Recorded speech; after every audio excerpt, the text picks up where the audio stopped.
Chapter 381. Loras vs Marco. Marco, whose body was drenched in blood, looked incredibly terrifying. He moved his eyes towards Lemuel, making the latter shudder subconsciously. "So it's you." His horse had already been killed, so he walked towards Lemuel with heavy footsteps. Each step left a bloody footprint on the ground. Suddenly, a figure blocked Marco's path. It was Loras Marchand. "I admire your courage, but you must stop here." Hearing this, Marco didn't say anything and just brandished his swords ferociously. "Get out of my way." Loras frowned and quickly made his move. Clang! Sparks flew violently in all directions after their weapons collided. Marco didn't stop. He released a series of slashes imbued with his mana. Whoosh! Whoosh! His swords were too fast for even Lemuel to see their trajectories. However, Loras wasn't your average transcendent knight. He used his instincts to defend against Marco's speedy strikes. Clang! Clang! Clang! How does he still have this much energy after recklessly forcing his way here? Loras was shocked by Marco's seemingly inexhaustible mana. Clang! The two clashed a dozen times, causing shockwaves with every collision.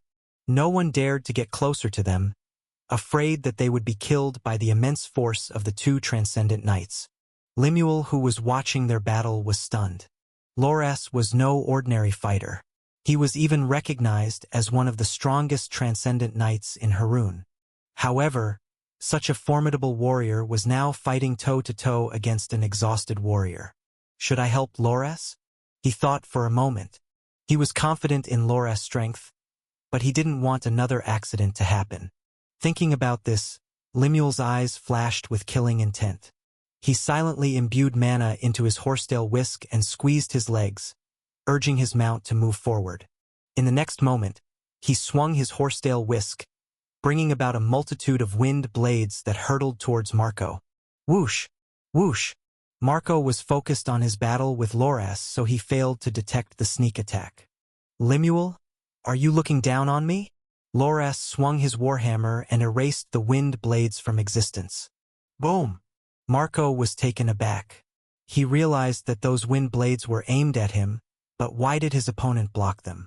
Baffled, he looked at Loras, who was glaring at Lemuel. An internal conflict? He thought. Lemuel didn't expect Loras to destroy his wind blades. "Loras, what are you doing? We are at war. Are you planning to be stubborn like that idiot, Edgar?" Hearing this name being mentioned, Loras' face darkened. "Don't interfere. This is my last warning for you," he muttered, his tone laced with threat. Lemuel was incensed. Things were developing beyond his control again. "Suit yourself," he snorted, clearly afraid of Loras. He noticed that the 10,000 warriors brought by Marco had been mostly annihilated. Only 1,000 of them remained, stubbornly resisting their troops. Once the remaining enemies were gone, the soldiers on the eastern walls wouldn't be able to stop them from besieging the fortress. "Have fun fighting with that madman, while I collect more merits. Once this battle is over, I will get enough resources to attempt a breakthrough to the mythical realm. By then, let's see if you can still strut around in front of me." Lemuel sneered in his mind. He ignored them and went ahead to facilitate the siege on the eastern walls.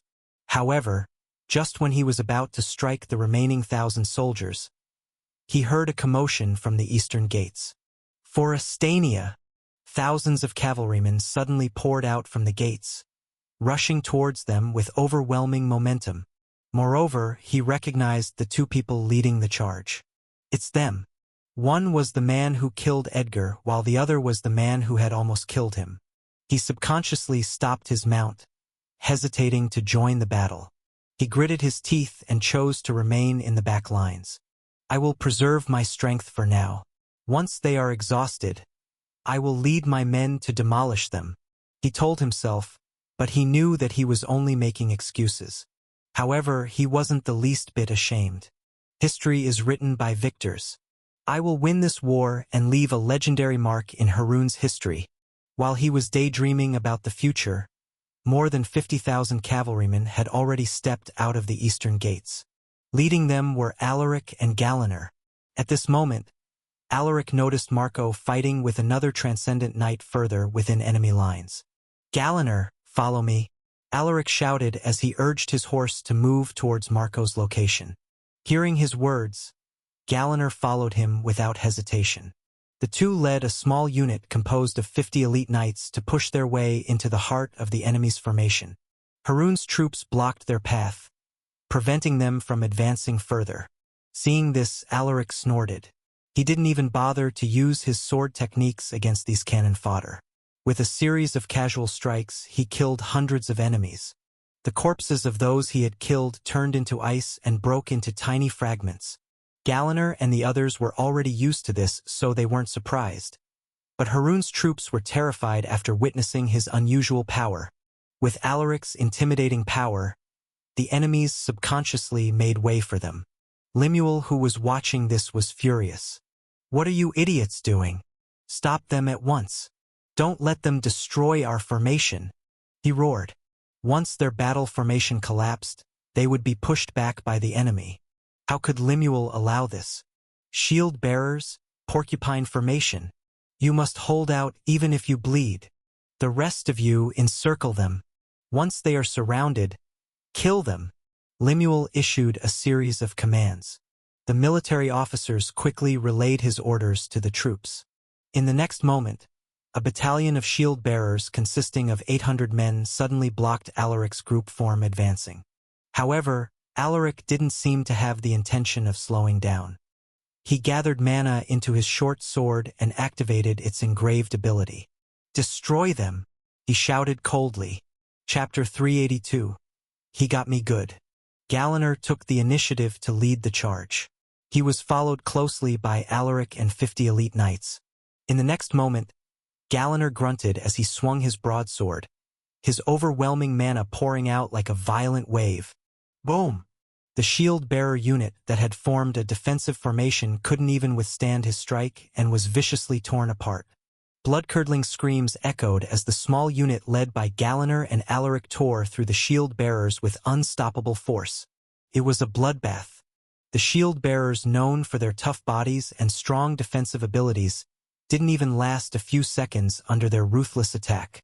"Your Highness, they are trying to surround us," one of the elite knights reminded Alaric. "I know." Alaric's expression remained serene as he responded. "Ignore them. Our goal is to save Lord Marco. Whoever stops us will be killed," he added. Hearing his words, no one said anything more. In less than 20 minutes, the 800 shield-bearers failed to stop them and perished. Among the 50 elite knights that followed Alaric and Galliner, only 3 were killed. The rest were injured, but none of that threatened their lives. Impossible! How did they? Lemuel, who was hiding behind a group of powerful warriors, gnashed his teeth. He couldn't believe what he had witnessed. With only 50 warriors, the enemies managed to destroy 800 shield-bearers in just a quarter of an hour. Lemuel nervously observed them and realized that they were headed in the direction of Loras and the sword madman. Are they planning to rescue that crazy swordsman? His fear subsided and his face broke into a cunning smile. I'm sure they must have expended most of their mana to reach this place. But did they really think that breaking out of our encirclement would be easy? While thinking about this, he issued a series of commands, directing the nearby troops to focus on Alaric's group. I have underestimated you. Loras stared deeply at his opponent. If only you were in your best condition, this battle. He didn't continue his words, but his implied meaning was apparent. Marco was breathing heavily. His body was covered in wounds and bruises. He knew that he was close to his limits, but he had no intentions of backing down. I don't need your pity, he muttered coldly. In that case, let's end this battle. Loras sighed with a regretful expression. He stimulated his energy core and unleashed a terrifying wave of mana. Subsequently, he threw himself forward and swung his warhammer, bringing about an oppressive force that caused the air to twist and turn. Whoosh! Sensing his attack, Marco took a deep breath and quickly adjusted his battle stance. Since this is probably our last clash, I will use my full strength in this final attack. With this in his mind, He suddenly erupted with immense power as he released dozens of slashes in succession. Whoosh! Whoosh! The collision of their attacks created a devastating shockwave that turned everything around them into ruins. Boom! A thick cloud of dust obscured everyone's vision, preventing them from seeing the results of that clash. Which of the two won the battle? Lord Marco. Alaric's face fell.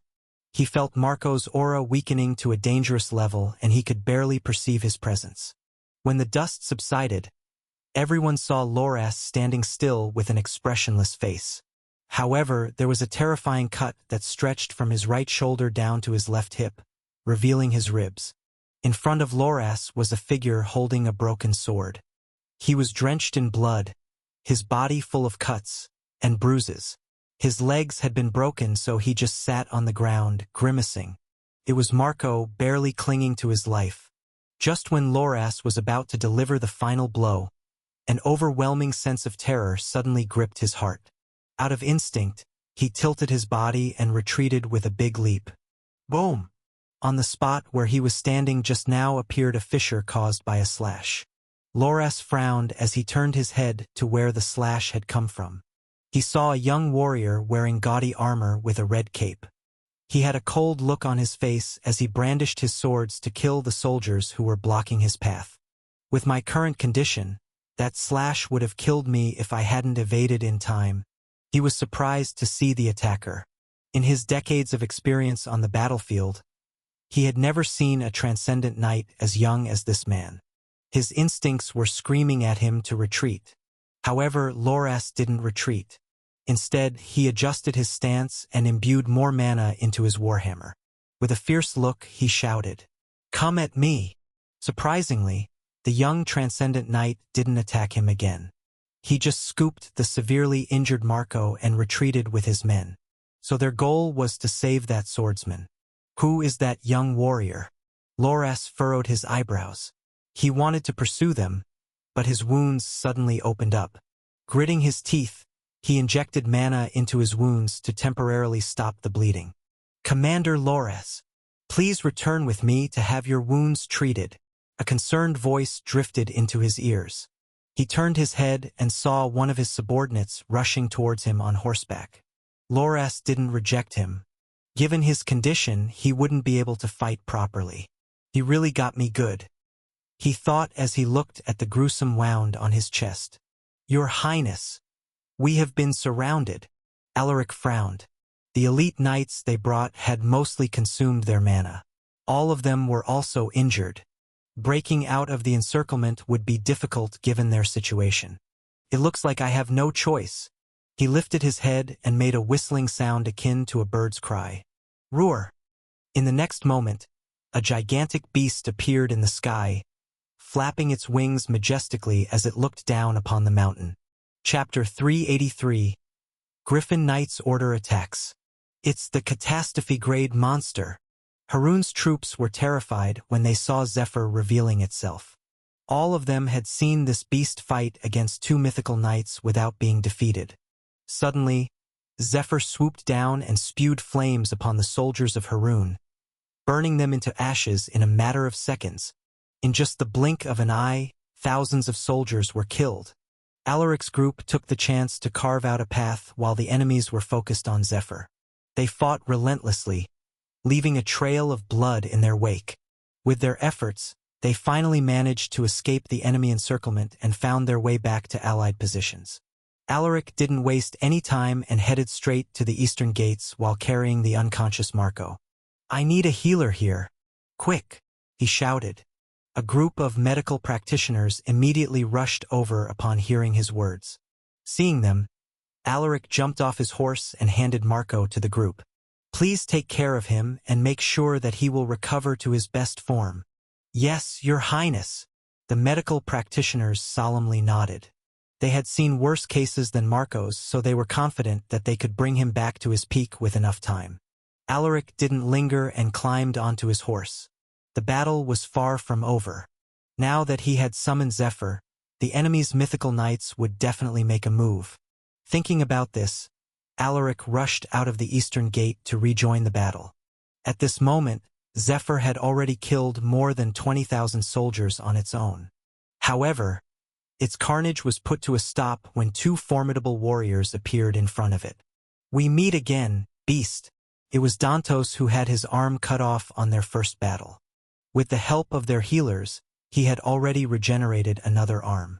Brandishing a pair of axes, he attacked Zephyr with unbridled fury. Whoosh!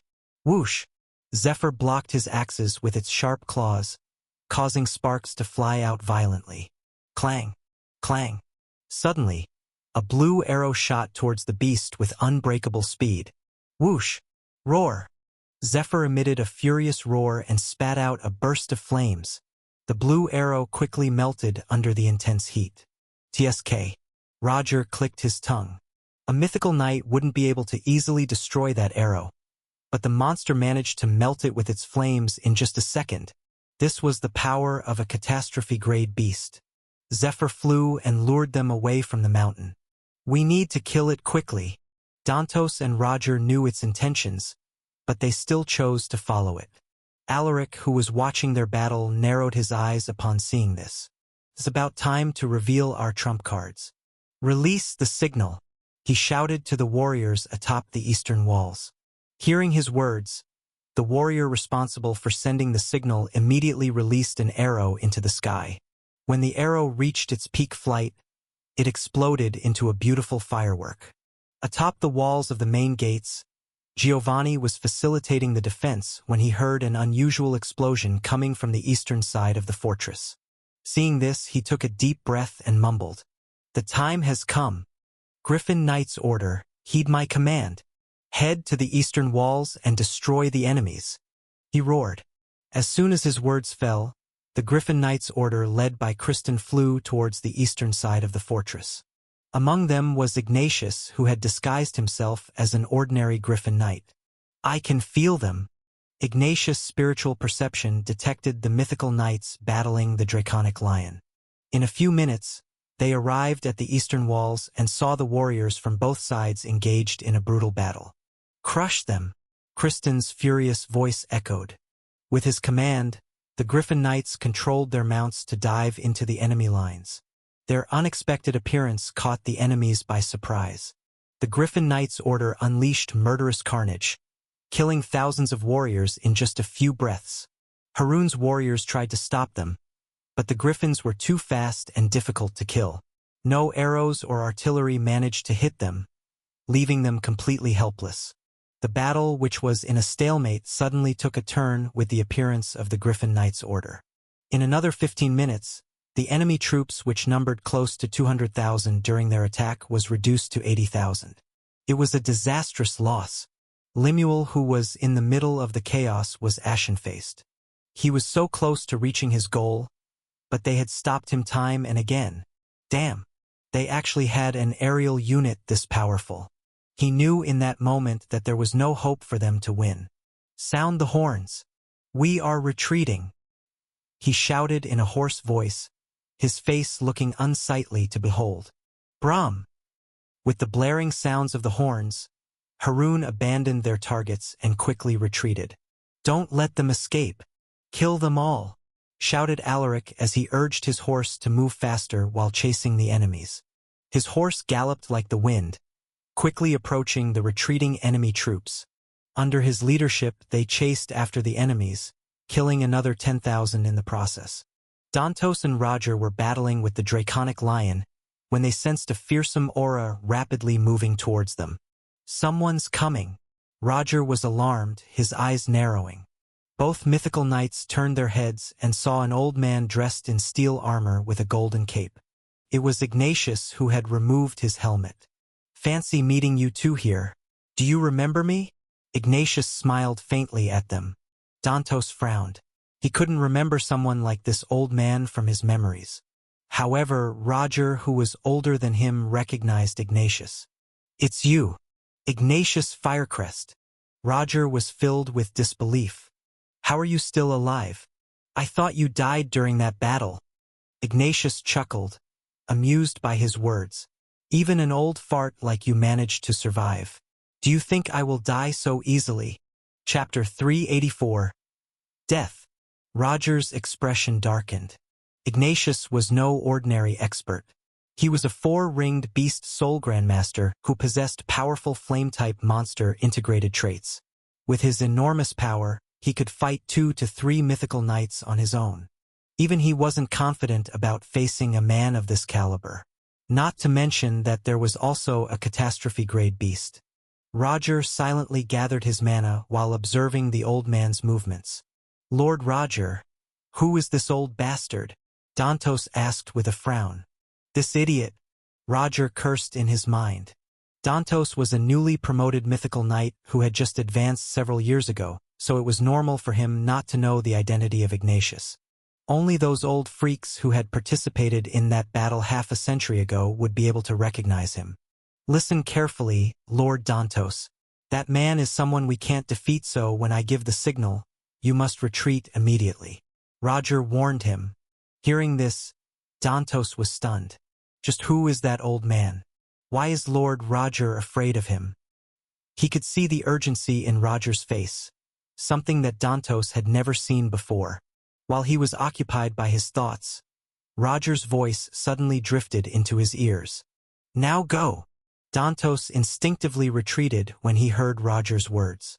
On the other hand, Roger retreated in the opposite direction. "Roar!" Zephyr was furious and quickly chased after Dantos. Ignatius also pursued Roger. Dantos heard a roar echoing behind him. He turned his head and saw the draconic lion chasing after him. "Damn it! Damn!" He imbued mana into his legs to increase his speed, but the beast was a lot faster than him. In just a few breaths, it managed to overtake him and block his path. Dantos stopped in his tracks and brandished his axes ferociously. "Get out of my way!"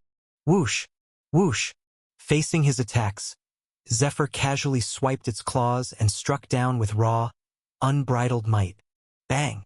Dantos couldn't even defend himself and was ruthlessly struck, leaving deep gashes on his body. Arg! Dantos' axes were deformed, rendering most of their power useless. He also took heavy damage after receiving the beast's claws. His wounds were bleeding profusely, so he had to infuse mana into the cuts to stop the bleeding. "Shit! I need to escape." He turned around and fled with all his might, but Zephyr didn't allow him to get away. It opened its huge gaping mouth and spat out a pillar of flames. Whoosh! Dantos' body was engulfed by the scorching flames. Arg! He screamed as he tried to put out the fire using his mana, but he found himself unable to extinguish the fearsome flames. Arg! Soon, his voice died down and his body slowly turned into ashes. A mythical knight respected by many people died just like that. After killing him, Zephyr snorted and flew away with a flap of its wings. Meanwhile, in another part of the mountain pass, Ignatius and Roger had already engaged in battle. Roger released dozens of blue arrows at the old man while running away. Whoosh! Whoosh! Ignatius sneered. He summoned a rain of fire arrows with a wave of his hand and released them with a snap of his fingers. Whoosh! Whoosh! Roger's blue arrows were formidable, but Ignatius could summon fire arrows almost unlimitedly. Under this near-infinite fire arrows, Roger found himself unable to defend and was struck. Arg! He didn't die immediately and was still able to run, albeit pathetically. Ignatius clenched his fist and summoned a burst of flame underneath Roger's feet. Boom! Roger's charred body collapsed and fell to the ground. Ignatius stood before his charred corpse and muttered coldly, "Haroon has made a big mistake in attacking our land." After saying those words, the old man left. Undersir. Mission complete. Rewards 1,500 battle points, 30 stat points, 30 EXP. Random trait upgrade card X1. Undersir. A system notification popped up in front of Alaric's eyes while he was chasing after the retreating enemy troops, which forced him to stop in his tracks. It seems like Lord Ignatius and Zephyr succeeded. He let out a heavy sigh. This battle had cost them a lot of lives. Many peerless Western warriors had even perished. "Do you want to use your random trait upgrade card?" "Yes." "No." Alaric clicked, "Yes." "Congratulations. Your trait Sixth Sense, C, has been promoted to Sixth Sense, B. Following this notification, Alaric pulled up his stats. Alaric Silversword, Transcendent Knight EXP, 95, 125/5000. Potential S. Traits, Horseback Riding B, Swordsmanship, SSS, Ruthless Slaughterer, SS, Close Combat, B, Archery, D, Hunting C, Tracking C, Sixth Sense, B, Monster Affinity, C, Mana Gathering C, Appraisal, B, Strength, 300, Stamina, 300, Agility, 300, Vitality, 300, Endurance, 300. Mana, 305. Battle Points, 2,600, 4,100. Stat Points, 95, 125. Requirements for the next advancement, 5,000 EXP, 500 in all attributes, and 25,000 battle points. Finally upgraded something useful. The Sixth Sense trait had helped him escape death numerous times, so having it upgraded made him feel happy. Your Highness, should we continue chasing them?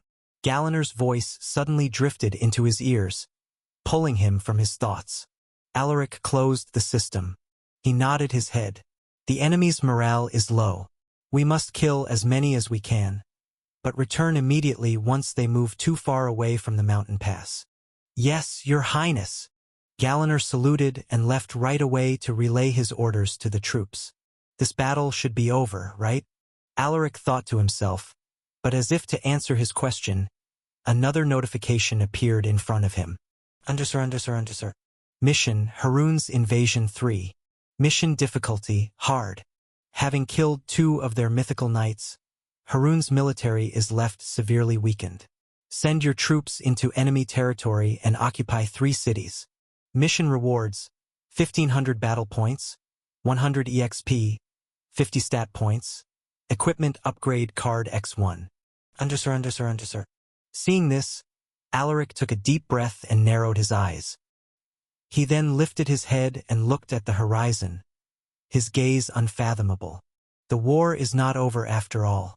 Chapter 385. Lanmar, the 3rd largest city in the western region. 2 weeks went by after the last battle in Ackland Pass. News about Haroun's defeat had already spread across the empire. Some names that were once unknown shot to fame and emerged as heroes. The Estanian Dragon leaderboard also experienced massive changes, with a few replacements in the top 10. However, although the empire was celebrating, the western region mourned. To defend Ackland Pass, more than 100,000 soldiers were killed. This was the highest number of casualties the empire had suffered in the past decades. Some even compared the tragedy to that brutal war 50 years ago. At this moment, in one of the mountains in Ackland Pass, a memorial ceremony was held for those who had died in the war. Other than the bereaved families, many notable figures were also present to join the ceremony. The atmosphere was solemn, and one could hear the grieving cries of the families. Alaric was seated on the frontmost seat with Giovanni and a few other high-ranking officials and military officers. Suddenly, a warrior dressed in mourning clothes approached Alaric and whispered into his ear, "Your Highness, Lord Marco has awakened." Hearing this, Alaric was pleasantly surprised. Marco was in critical condition when they had saved him, and he had been unconscious since then. "Really?" Alaric stared at the warrior. "Yes, Your Highness. I have confirmed it with my own eyes." The warrior responded. "That's great." Alaric smiled in relief. "I will visit him once the ceremony is over." The warrior took this as his cue to leave. Giovanni, who was seated next to Alaric, happened to hear parts of their conversation and couldn't help but ask, "What happened to Lord Marco?" "He is awake now," Alaric replied with a smile. Giovanni looked visibly relieved to hear this. "That's good." The ceremony continued for another hour. As soon as the memorial ceremony ended, Alaric hurried to leave. He wanted to check on Marco's situation. "Alaric, wait. Are you going to visit Lord Marco?" Giovanni's voice drifted into his ears. Turning his head, Alaric saw Giovanni's group approaching him. That's right. He nodded. Then let's go together. The Griffin Knights order is still here. We can ask them to send us there. Marco had been sent to a big clinic in Lanmar, the third largest city in the western region. The clinic boasted a large number of medical practitioners. They also possessed advanced medical tools and equipment, making it a perfect place for Marco to recover. I can ride on Zephyr. Alaric rejected his offer. The draconic lion was bigger and faster than the griffins. Giovanni chuckled. That's true. Just wait for us a bit. I will go and speak with Lord Kristen. All right. Alaric didn't mind waiting for them, so he went to a quiet corner with his group. Overlooking the mountain pass, Alaric felt emotional. What are you thinking, Your Highness? A calm voice echoed behind him. It was Michelle Catherine, the head of Jimena Viscounty. She also came here to attend the memorial ceremony. Alaric sighed and responded. Sometimes I wish that there were no wars. Do you think that is possible? Taken aback by his words, it took Michelle a few seconds before she could reply. That sounds impossible, Your Highness. Humans are inherently greedy. The emperors want more land. The nobles want more power. The warriors wish for wealth. And the commoners wish for equality. As long as people have these desires, we cannot stop wars. She shook her head indifferently. Alaric's expression became even heavier upon hearing her thoughts. Unless, Michelle was about to say something, but she hesitated. Unless what? Alaric was curious. Michelle stared deeply at him and opened her mouth. Unless someone conquers everything under the heavens and establishes a single empire to rule the whole world. Alaric was stunned. To establish an empire that would rule the entire world. Alaric felt something within him was stirred, but a voice suddenly interrupted his thoughts. Alaric, Lord Kristen has agreed. Let's go. It was Giovanni. He had come together with several Griffin Knights. Alaric nodded to Giovanni. He then summoned Zephyr with a whistling sound. The moment it appeared, everyone felt nervous. Whoosh! Zephyr landed in front of Alaric and issued a low growling sound as if to greet him. Alaric stroked the beast's head and spoke with it before he jumped onto its back. Let's head out, he told Giovanni's group. Giovanni nodded and gestured at the Griffin Knights. While they were preparing to leave, Michelle kept her eyes on Alaric, calmly watching his every move. Soon, under the watchful eyes of the crowd, the group soared into the sky and disappeared into the horizon. During their flight towards Lanmar, Alaric was still thinking about Michelle's words. It left an indelible impact that shook him to his core. Is it really possible to create a peaceful world? He was so occupied with his own thoughts that he didn't realize the passage of time. He didn't even hear Giovanni, who was repeatedly calling out to him. He was in this strange state until they landed on Lanmar a few hours later. Hey, Alaric! Giovanni's voice pulled him from his stupor. Alaric shook off his thoughts and jumped off Zephyr's back. What happened to you? You seemed distracted. Giovanni furrowed his eyebrows. Alaric shook his head and smiled lightly. It's nothing. He didn't elaborate. Giovanni was curious, but he didn't press the topic. The clinic is over there. Leave the monsters to the Griffin Knights to handle. Alaric nodded and followed him to the building across the street. A group of people dressed in white coats approached them nervously. Greetings, Your Highness. Who is in charge here? Asked Giovanni as he scanned the group. An old man wearing a monocle stepped forward and introduced himself. That would be me, Your Highness. I am Bernie, the director of Lanmar Health Clinic. Giovanni nodded. Director Bernie, bring us to Lord Marco's room. Bernie lowered his head. This lowly one understands. Please follow me, Your Highness. Chapter 386. Another slave trader. The director of the clinic and the medical practitioners brought them to the VIP section meant for important clients and patients. This is Lord Marco's room. The director pointed at the room to the left with the door number 01 foot. We won't follow you inside, Your Highness. I will leave a few people outside in case you need something. All right. Thank you. Giovanni nodded. He then entered the room with Alaric. Upon entering, The strong smell of herbs and medicine assaulted their nostrils. In the middle of the room was a bed where a man could be seen sleeping. Seated on the sofa adjacent to the bed was a middle-aged woman in her 40s and a young boy who looked to be in his early teens. Startled by their unexpected visit, the middle-aged woman and the boy stood up nervously. "Your Highness!" The middle-aged woman recognized their identities. Alaric and Giovanni nodded to acknowledge their presence. This was Marco's wife and son. "We heard that Lord Marco has regained consciousness. How is he now?" Alaric inquired while looking at the sleeping Marco. "It's true, Your Highness. My husband regained consciousness yesterday, but he is still weak. According to the healers and doctors, it would take a month or two for him to fully recover." Marco's wife replied. Hearing this, Alaric nodded. "That's good." They asked Marco's wife a few more questions. "I'm glad that Lord Marco is recovering well. If not for him, I would have died in Iron Sand Fort." Giovanni exhaled a deep breath. Marco's wife didn't say anything and just lowered her head. The mother and son looked uncomfortable and uneasy in their presence, so Alaric and Giovanni didn't stay for long. "Too bad we couldn't speak with him, but no matter. At least, Lord Marco has regained consciousness," Giovanni said as they stepped out of the room. "We can stay here for a while and wait for him to wake up. Didn't you want to buy the official updated copy of the Estanian Dragon leaderboard? I am sure the city has it here." Alaric sent him a teasing look. They had received reports from their subordinates about this. They even got a pirated copy of the updated Estanian Dragon leaderboard. Giovanni chuckled in embarrassment upon hearing this. He was a vain man and it hadn't changed. The two stepped out of the clinic and headed to the nearest market. In order not to attract attention, they wore hoods to cover their faces. They also wore common clothes. Giovanni complained about his clothes on their way to the market, but Alaric simply laughed at him. When they arrived at the busy market streets, they heard the incessant shouts of the vendors and the chattering of the customers. "The security here is not too bad," Giovanni casually commented as he observed the products being sold. Alaric agreed with a nod. They saw warriors occasionally patrolling the market streets.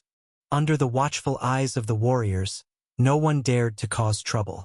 "Hey brothers, I have the latest copy of the Estanian Dragon leaderboard.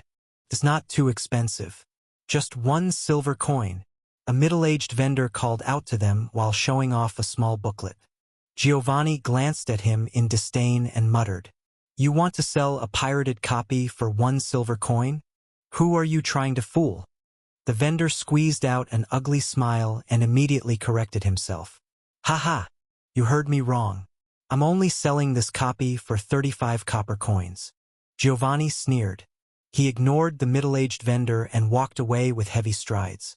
Alaric helplessly shook his head when he saw this. "Look at this kid. I just told him not to attract attention, but he is already causing trouble." Giovanni rarely went to the public markets. Whenever he did, he would always bring a group of attendants with him. They had just arrived at the market and he was already losing patience. He is still the same guy even though he has changed a bit. Alaric thought to himself. "Stop arguing with the vendors," Alaric reminded him in a chiding tone. Giovanni snorted in response. Along the way, they encountered all sorts of products, but there was something that made them stop in their tracks. A small crowd of people gathered around a caravan, eagerly watching the slaves being sold. "What is going on over there?" Giovanni frowned.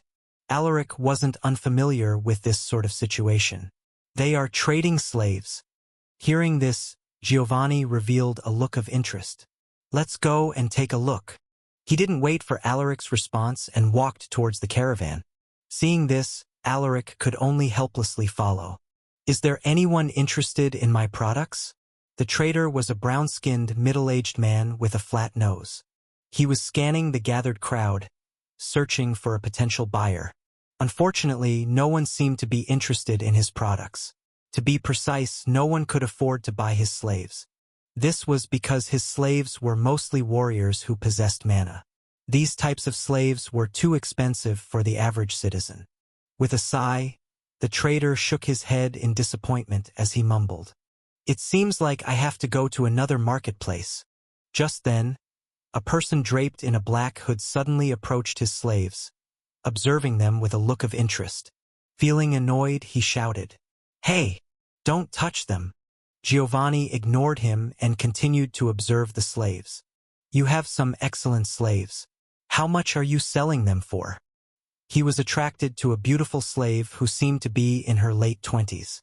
She was dressed in dirty linen clothes that could barely cover her towering peaks. Alaric facepalmed when he saw this scene. At a glance, he could already tell which slave he was attracted to. The middle-aged trader was about to retort when he saw Giovanni's expensive earrings. This must be a wealthy young lord. Thinking about this, he eagerly answered Giovanni's inquiry. "You have good eyes, my lord. My slaves are the—" Alaric used his appraisal on each slave and discovered something shocking. Chapter 387, Matilda.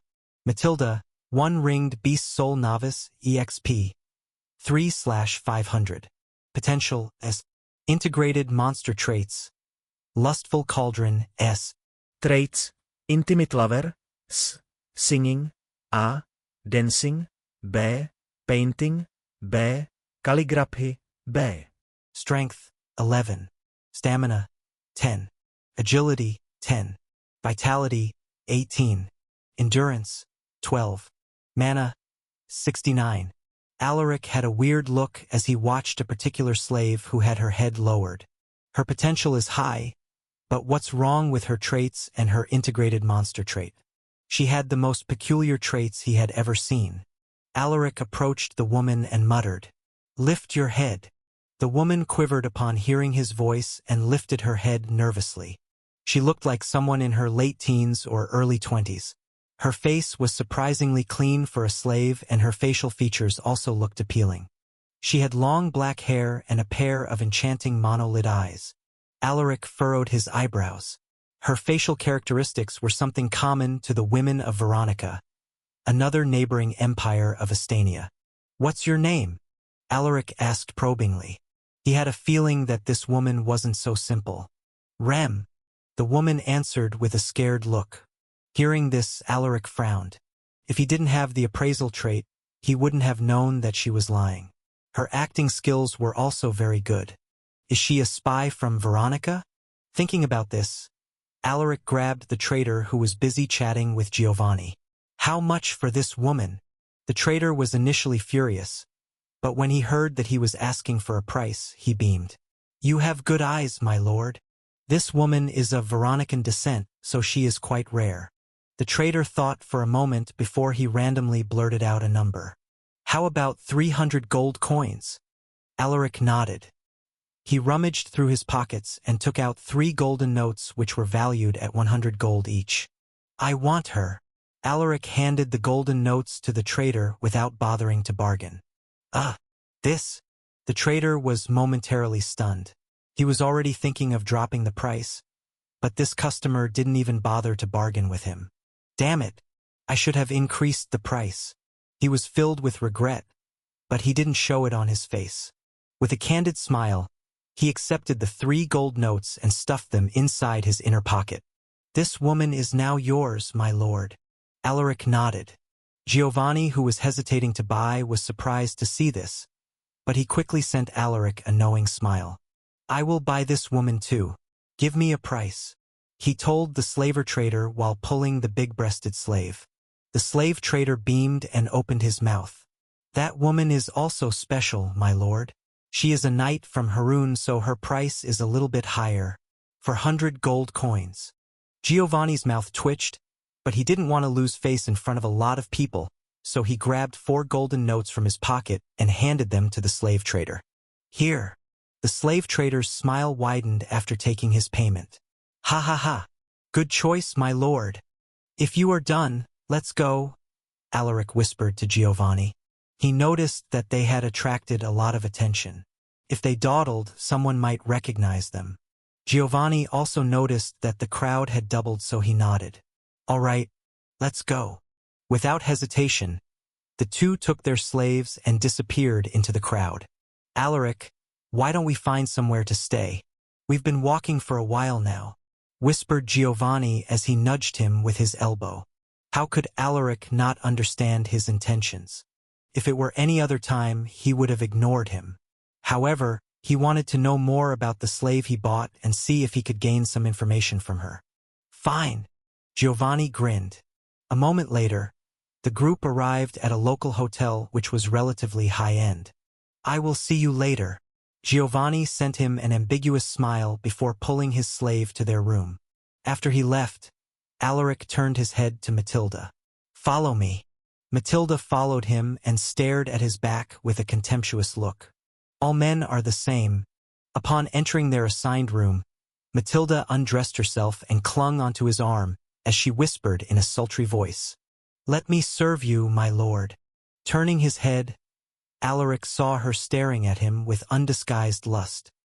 He could feel her breasts and her skin rubbing against his arm. It made him feel a bit hot inside, but he repressed his desire and stared coldly at her. "What is your true identity?" Alarmed by his emotionless eyes, Matilda subconsciously stepped back. She put on a timid look and replied, What are you talking about, my lord?" Alaric remained calm in the face of her lies. He leaned forward and whispered into her ear, "Matilda." Matilda shivered upon hearing this. "How do you?" Stepping back nervously, she looked at Alaric with an incredulous expression on her face. She had never told anyone her real name since she had been captured, so how did this man know her name? "If you tell me who you are, I will spare your life. Otherwise..." Alaric suddenly grabbed her neck, making her gasp for breath. "KHKK. KHK." Alaric released her after a few seconds, making her collapse weakly to the floor. "Cough. Cough. Do you want to speak now?" Alaric's cold voice drifted into her ears. Matilda was so scared that she trembled in fright. "I will tell you. Please spare me, my lord. I'm willing to tell you everything." Alaric thought that she would refuse to speak, but it seemed like her willpower wasn't that strong. However, he was still skeptical whether she would tell him the truth. Is she just acting? He thought as he waited for her to speak. Matilda gathered her thoughts before she spoke. "My real name is Matilda. I am a..."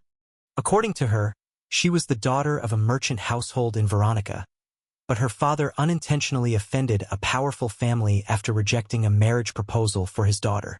Her entire family was annihilated, forcing her to flee the country and hide in the woods. She was then discovered by wandering mercenaries and was sold to a slave trader from Estania. Alaric frowned. "It seemed like I got it wrong. Now what should I do with her?" Chapter 389.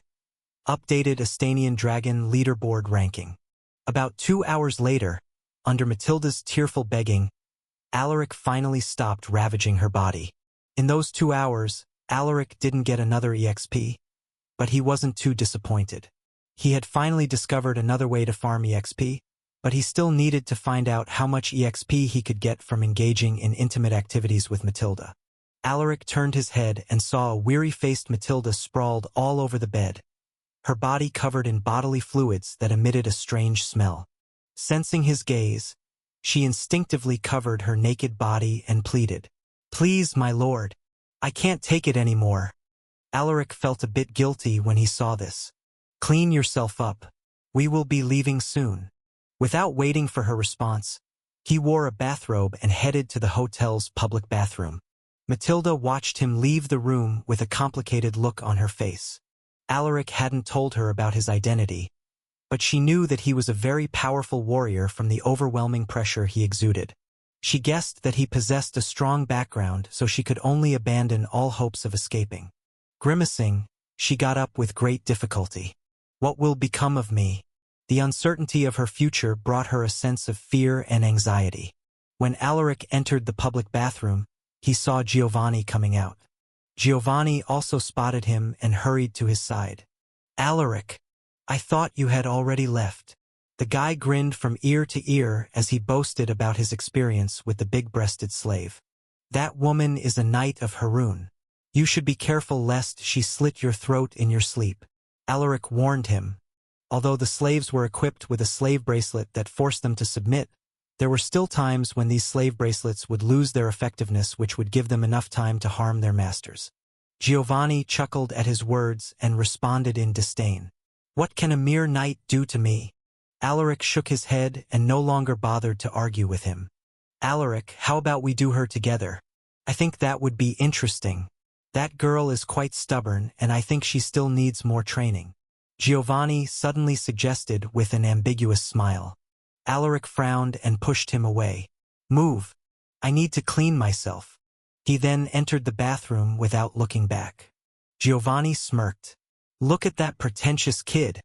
After getting closer to Alaric, he found the guy more to his liking compared to his older brother Exler. After half an hour in the bathroom, Alaric headed back to his assigned room and found Matilda already dressed. Her hair was still wet after taking a quick bath at the women's bathroom. "Let's go. We will buy some clothes for you." Alaric couldn't bear to see her wear the same dirty clothes. He knew that she was still wary of him, so to get her to trust him fully, he had to treat her well. Matilda was surprised to hear this. She was just a slave, and no master would buy clothes for his slave. That was what she believed. "You want to buy clothes for me, my lord?" She couldn't help but confirm it. Alaric nodded. "If you're done, let's go. There is a clothing shop across the street. We should be able to find something you can wear there." Hearing this, Matilda excitedly rose to her feet. "Yes, my lord." As soon as they stepped out of the hotel, they saw Giovanni and the big-breasted slave waiting for them outside. "What took you so long?" "We've been here for over 10 minutes. Giovanni said with an exasperated tone. Alaric gave him a sidelong glance and replied, "I'm not as weak as you, who only last for less than 15 minutes. Giovanni's face twitched at his words. "You!" Alaric ignored him and pulled Matilda to the store across the street. "Hey, Alaric! Wait!" Giovanni pulled the big-breasted slave and followed them. Later that day, the group had finally bought the updated Estanian Dragon leaderboard from a legitimate seller. Giovanni chuckled arrogantly while pointing to his name in the booklet. Rank 37, Giovanni Aurelius Estania. "I never thought I would rise in the rankings this fast." Suddenly, Alaric appeared beside him and pointed to his ranking in the booklet. Giovanni's smile stiffened when he saw Alaric's ranking. Rank 17, Alaric Silversword. He closed the booklet and forced a dry chuckle. "Not bad. But don't be so arrogant. I might surpass you if I seriously train myself." He snorted. Alaric waved his hand dismissively. "Yeah, sure. Whatever." The two were arguing back and forth when they saw a group of medical practitioners rushing towards them. "Your Highnesses, we finally found you," spoke one of them while trying to catch his breath. "What happened?" Giovanni raised an eyebrow. "Lord Marco is awake. He told us to look for you. It seems like he wants to speak with your Highnesses." Hearing this, Alaric and Giovanni glanced at each other and nodded. "Lead the way." The group followed the medical practitioners to the clinic. Along the way, Matilda couldn't hide the astonishment on her face. "They are actually princes. Don't tell me they are the heirs of Estania." She suddenly felt that it wasn't so bad to become Alaric's slave. Rather than marrying an old, ugly guy, she would rather be Alaric's obedient little slave. Soon, the group arrived at VIP room number 01. Upon entering, they saw Marco leaning against the headboard as he chatted with his wife and son. "Your Highnesses." Marco smiled faintly upon seeing them. His wife and son also greeted them respectfully. Now that Marco was awake, it was as if they had found their backbone and were now less fearful of the two princes. "Lord Marco, I'm glad to see you doing well." Alaric smiled at him. Giovanni also greeted him. They asked Marco about his condition, which the latter answered one by one. A moment later, Marco took the chance to change the topic. "What happened to Ackland Pass?" As soon as he said this, the big-breasted slave standing behind Giovanni suddenly trembled. Chapter 390. Giovanni is getting married? After I took you to the fortress. Alaric recounted the events that followed after Marco lost consciousness. While he was telling Marco what had happened, Giovanni sensed an anomaly on the big-breasted knight. She had her lowered so no one could see her expression. But Giovanni, with his acute senses, could tell that she was crying. He furrowed his eyebrows. He had no intention of comforting her. After all, they had once been enemies on the battlefield. So that's what happened. Marco let out a heavy sigh, his face filled with complex emotions. He thought that he would die in that battle, but Alaric had saved him once more. Your Highness, you saved me for the second time. How can I repay this? Alaric cut him off. You don't need to repay me, Lord Marco. I only did what I think was right. Estania still needs you to protect the western region. I hope that you will continue protecting our lands. Hearing this, Marco lowered his head and promised. I will faithfully serve Estania until my last breath. Good. Alaric smiled faintly. Marco glanced at the people around and said, Please leave. I would like to speak to the Highnesses privately. Hearing this, everyone including his wife and son left the room. What do you want to talk about? Giovanni crossed his arms with a frown. Marco took a deep breath and spoke in a cold voice. I cannot accept this. Many of our warriors died because of them. His shoulders trembled as fury took over him. Your Highnesses, we must do something to appease the souls of our fallen soldiers. He glanced at the two princes. Are you saying that you want us to attack Harun? Giovanni's eyes turned cold. Not necessarily. Marco shook his head and explained himself. We can ask Harun to compensate us for the damage they caused. Then we will distribute what we can get from them to the families of the deceased. That is not a bad idea. However, Alaric suddenly spoke. Both Marco and Giovanni turned their heads at him. Harun will never willingly compensate us. Unless we force them to. Alaric's words made them frown. And how can we force them to compensate us? Giovanni asked. Simple. We just need to attack them and pressure them into compensating us. Alaric smiled coldly. He still had an active mission that would require him to occupy 3 cities before he could get the reward. The rewards weren't that great, but the equipment upgrade card was quite tempting. During the last battle, he realized how important it was to have powerful equipment. If all his items were epic rated, he wouldn't have to worry about getting surrounded by hundreds of enemies. But we don't have enough men to launch a war. Giovanni stared deeply at him. In the last battle in Ackland Pass, they lost over 100,000 warriors. It would take a while before they could replace those who had died. Alaric nodded. That's true. The western region suffered a big loss this time, so we can't rally troops from them. Giovanni seemed to have understood his meaning and was startled. Hold on. Are you saying that? Alaric smiled. It turns out you aren't that stupid. Giovanni was about to retort, but Alaric had already spoken. We can gather our troops from the other regions. But doing this would take some time. Even if we urge everyone to hurry, it would still take months to move a large number of troops. Who said we are in a hurry? Since we are going to attack them, we ought to plan this properly. Besides, we still need to get His Majesty's approval before we can mobilize the Empire's troops. Alaric replied. The 3 exchanged their viewpoints for almost an hour before they decided to end the conversation. Let's talk about this some other time. Lord Marco is still recovering, so it wouldn't be appropriate to stay here for long. Alaric reminded them. Giovanni still wanted to get things clarified, but he decided to temporarily put the matter aside. Fine. Lord Marco, once you have fully recovered, come and find me immediately. Alaric sent Marco a look. I understand, Your Highness.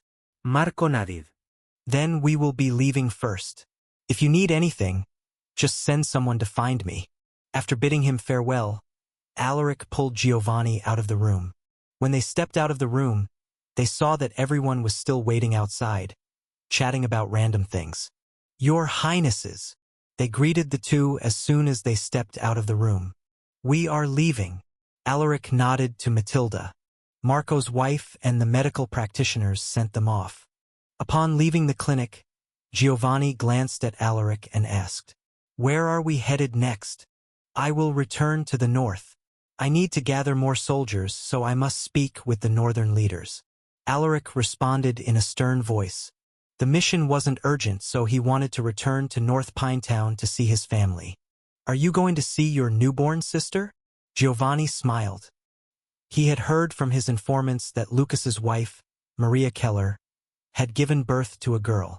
Alaric smiled with a look of anticipation. That too. Giovanni nodded. All right, leave the central region to me. I will gather as many troops as I can from the central households. But it might take a while since I still have to convince that sissy Exler. The two chatted for a while before they exchanged farewells. Wait! Giovanni suddenly called out to him before they left. Alaric raised an eyebrow. Do you still have something to tell me? Giovanni laughed awkwardly and pushed the big-breasted knight toward him. Bring this woman with you. What is the meaning of this? Alaric frowned. I will be getting married soon, so I don't want any nasty rumors going around. Come on, just do this for your cousin. She isn't bad-looking anyway. Giovanni replied with embarrassment. You will be getting married soon? Alaric was stunned. He hadn't heard about this from his family. Giovanni chuckled. We have been keeping it confidential, but the news should be released soon. Anyway, just take care of her. I'm off. The guy didn't even wait for his response and left in haste. Alaric could only helplessly watch him leave. Looking at the big-breasted knight, Alaric sighed helplessly. What's your name?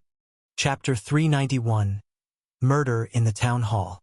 The big-breasted knight didn't respond and just lowered her head. Seeing this, Alaric furrowed his eyebrows. This woman might bring me trouble. Should I just kill her now? Killing intent flashed in his eyes, but he quickly abandoned the idea. He was still in the middle of a city, so killing someone would only attract unwanted attention. Let's go. We are heading to Birmingham Island to take care of some things. Before heading to North Pinetown, he still had to tie up some loose ends. There were plenty of things to do, and it wouldn't be good to leave without taking care of them. It was only for a moment, but the big-breasted knight felt his killing intent. She thought that she would finally be liberated, but things didn't go as she had hoped. Alaric went to a secluded area and summoned Zephyr with a sharp whistling sound. Roar! The beast circled above the city, alerting all the residents. If the officials and military officers weren't informed about the identity of the beast, they would have panicked. Zephyr descended towards Alaric's location and landed in front of him. Growl. It emitted a low growl and rubbed its giant head on his body as if to greet him. Both Matilda and the big-breasted knight looked fearfully at the beast. Why, your highness, is that your tamed beast? Matilda was visibly shaking as she pointed at the draconic lion. Alaric nodded indifferently. Hop on. We are flying to Birmingham Island. It would take us a long time if we went there on foot. On the other hand, the big-breasted knight was filled with profound terror. During the war in Ackland Pass, she had seen this beast spew out flames and kill her comrades. She couldn't forget the hellish scene of seeing her acquaintances being engulfed by those fearsome flames before they turned into ashes. She didn't even know how she had survived that day. Alaric grabbed both ladies by the waist before jumping onto Zephyr's back. In the next moment, the draconic lion flapped its wings and flew into the sky. Zephyr's speed was too fast for both women, so Alaric used his mana to protect them. In a few hours, they finally saw the magnificent view of the island town. So that's Birmingham Island. Matilda was amazed by the stunning landscape that looked magical from above. She had only heard of this island town from the slaves. She thought that they were just exaggerating when they boasted about the island's beauty. But now she realized that they were telling the truth. Hold tight. We are descending. Alaric's voice drifted into their ears. As soon as his words fell, Zephyr suddenly dove towards the town. Whoosh! Upon arrival, Alaric immediately headed to the town hall to begin his tasks. Alaric stayed in Birmingham Island for another week to deal with the documents related to the compensation of the deceased warriors. This sounded easy, but with the large number of recipients, it took him a week to get things sorted out. Now, all that was left was for the officials to double-check the documents he had signed and make sure that all the stated compensation would be delivered to the families. It was already nighttime when Alaric finished his tasks and his back was sore from sitting all week. I should have brought Emma with me. With her administrative abilities, things would have been easier if she were here. Author's note: Emma is someone he had saved before. See chapter 230 for reference. Suddenly, he heard a series of footsteps from the hallway. Your Highness, something happened. Someone murdered an official. A minor bookkeeper shouted anxiously as he rushed to Alaric's side. Hearing this, Alaric frowned. He calmly stood up from his seat and muttered, "Tell me what's going on as we walk." The bookkeeper nodded and followed him outside the office while recounting what had transpired. According to the bookkeeper, a minor official was killed by someone he had brought to the island. Other than his subordinates who had recently arrived on the island, he had only brought 2 slaves with him. Are you referring to the women I brought? He glanced at the bookkeeper. Why, yes, Your Highness. I still don't know the reason behind her actions. When I saw her kill Mr. Tsong, I immediately rushed here to inform you. The bookkeeper replied, his face covered in sweat. He was only a mortal, so seeing someone being killed in front of him filled him with terror. Soon, they arrived at the scene of the crime, the hallway adjacent to the women's comfort room. A large crowd had gathered at the scene, but no one dared to get close to Mr. Tsong's corpse. This was because a woman drenched in blood was standing next to his corpse. She was holding a bloodied sword while staring at the official's corpse with unmasked loathing. It's her. Seeing this woman, Alaric frowned. It was the big-breasted knight. Your Highness! Your Highness! That slave killed Mr. Tsong. Your Highness! Please deliver justice. The crowd was agitated. They were furious that one of their workmates had been killed. Alaric didn't rush to make a decision. There has to be a reason that compelled her to kill that official. Looking at the female knight, Alaric asked in a cold voice, "Can you explain what happened here?" All eyes were on her, but the female knight didn't seem to be nervous. She lifted her head and stared deeply at Alaric, her eyes without remorse. "I don't like him, so I killed him," she responded emotionlessly. Hearing this, the crowd became even more furious. "How dare you kill Mr. Tsong? Are you out of your mind? That bitch must be crazy. Mr. Tsong was such a gentleman. She must be hanged." Facing everyone's insults and threats, the female knight remained unusually calm. Alaric studied her expression and sensed no fluctuations in her emotions.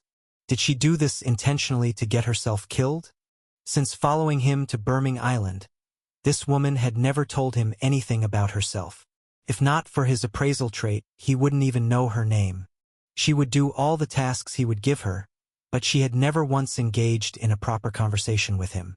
It was as if she had lost interest in everything. Alaric sighed. She must have been deeply traumatized by the war in Ackland Pass. Just as he was about to say something, Matilda suddenly appeared and rushed to his side. "Your Highness, the guy they call Mr. Tsong is a pervert. He followed us inside the women's comfort room and touched me indecently. Celine only killed him because he—" "Enough!" the female knight shouted as she glared at Matilda.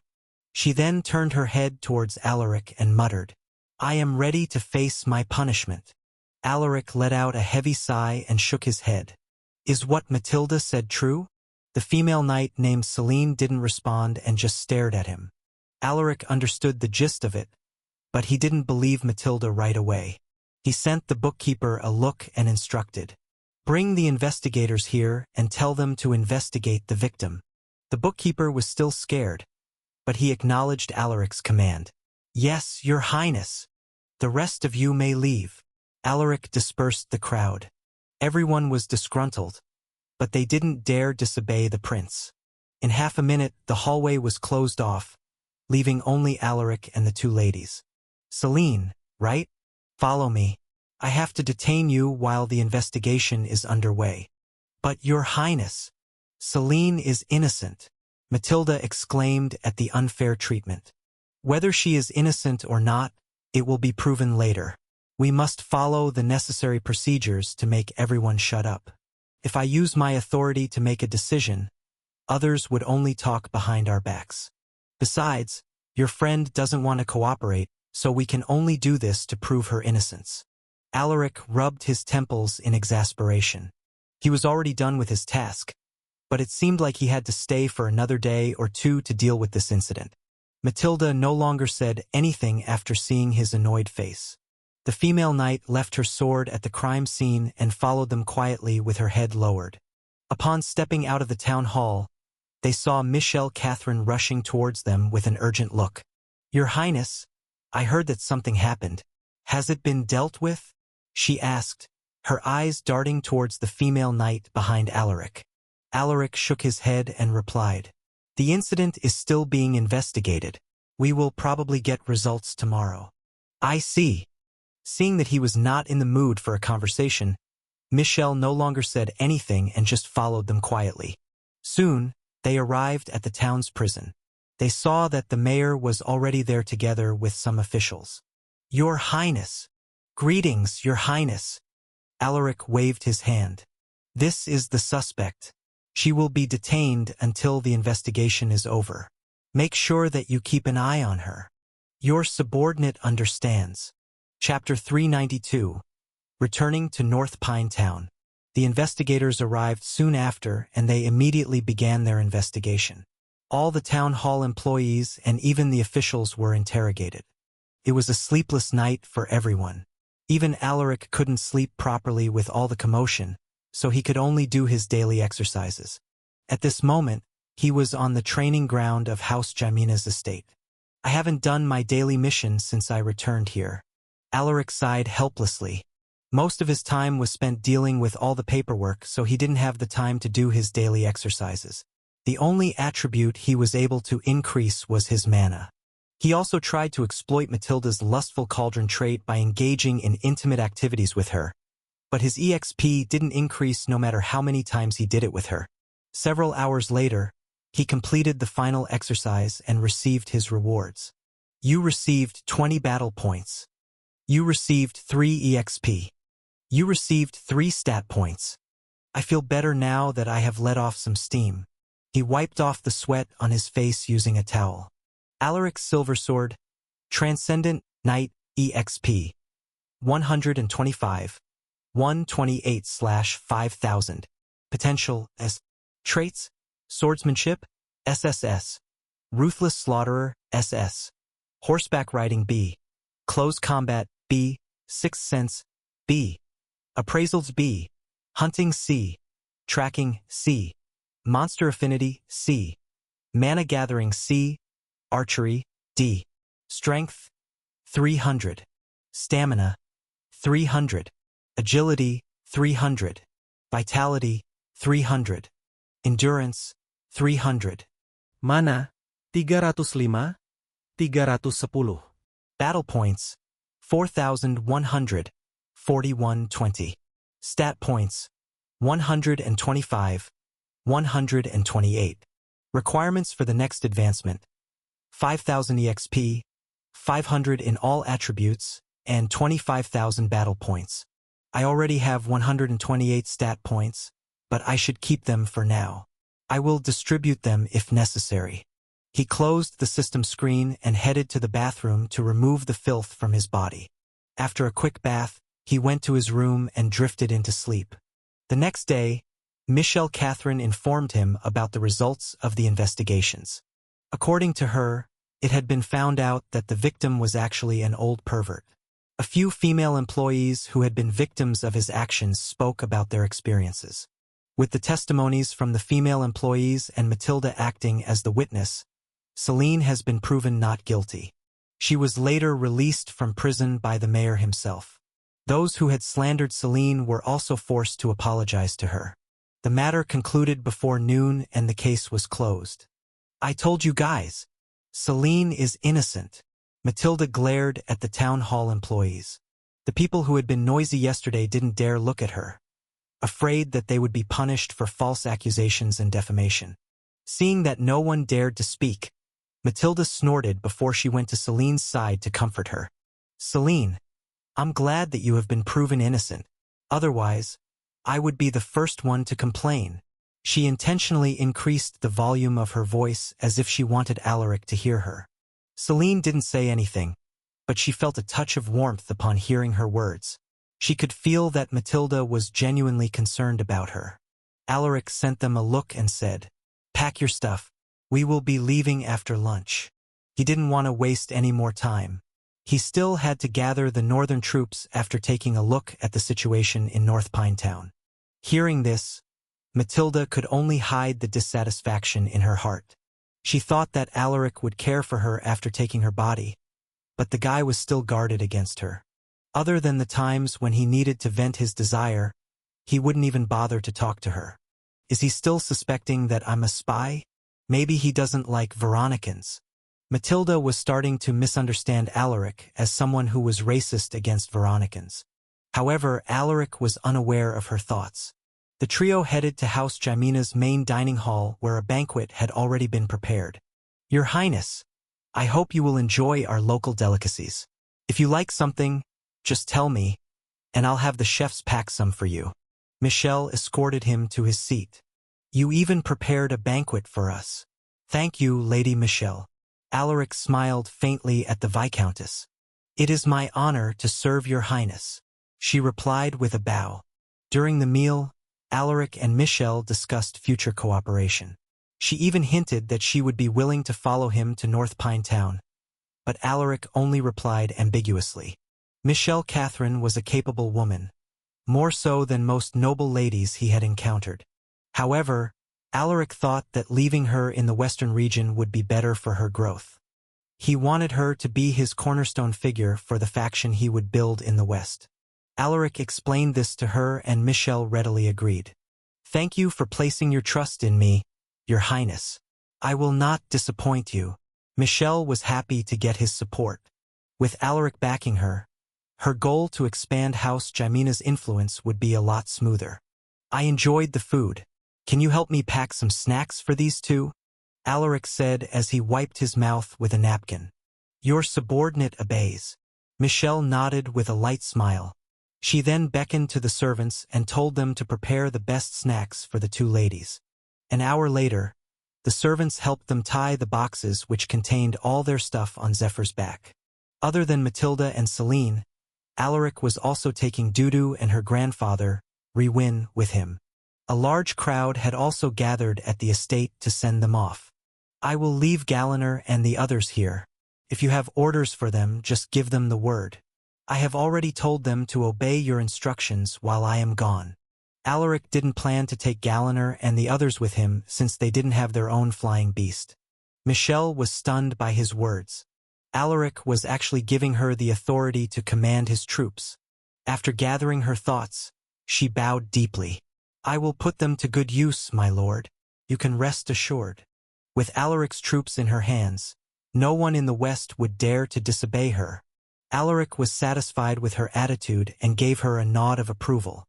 "I trust your abilities." The two exchanged words before he bid everyone farewell. In the next moment, everyone watched as Zephyr flew into the sky and slowly disappeared into the horizon. He left. The mayor let out a sigh. He had been feeling incredibly pressured because of Alaric's presence. Now that he was gone, he felt more at ease. It wasn't just him, the officials, and even the people in House Jimena were relieved. "Disperse. We still have to complete the task that His Highness has assigned to us." Michelle dismissed the crowd. The officials and servants immediately left, leaving only Michelle and the military officers of Alaric's troops behind.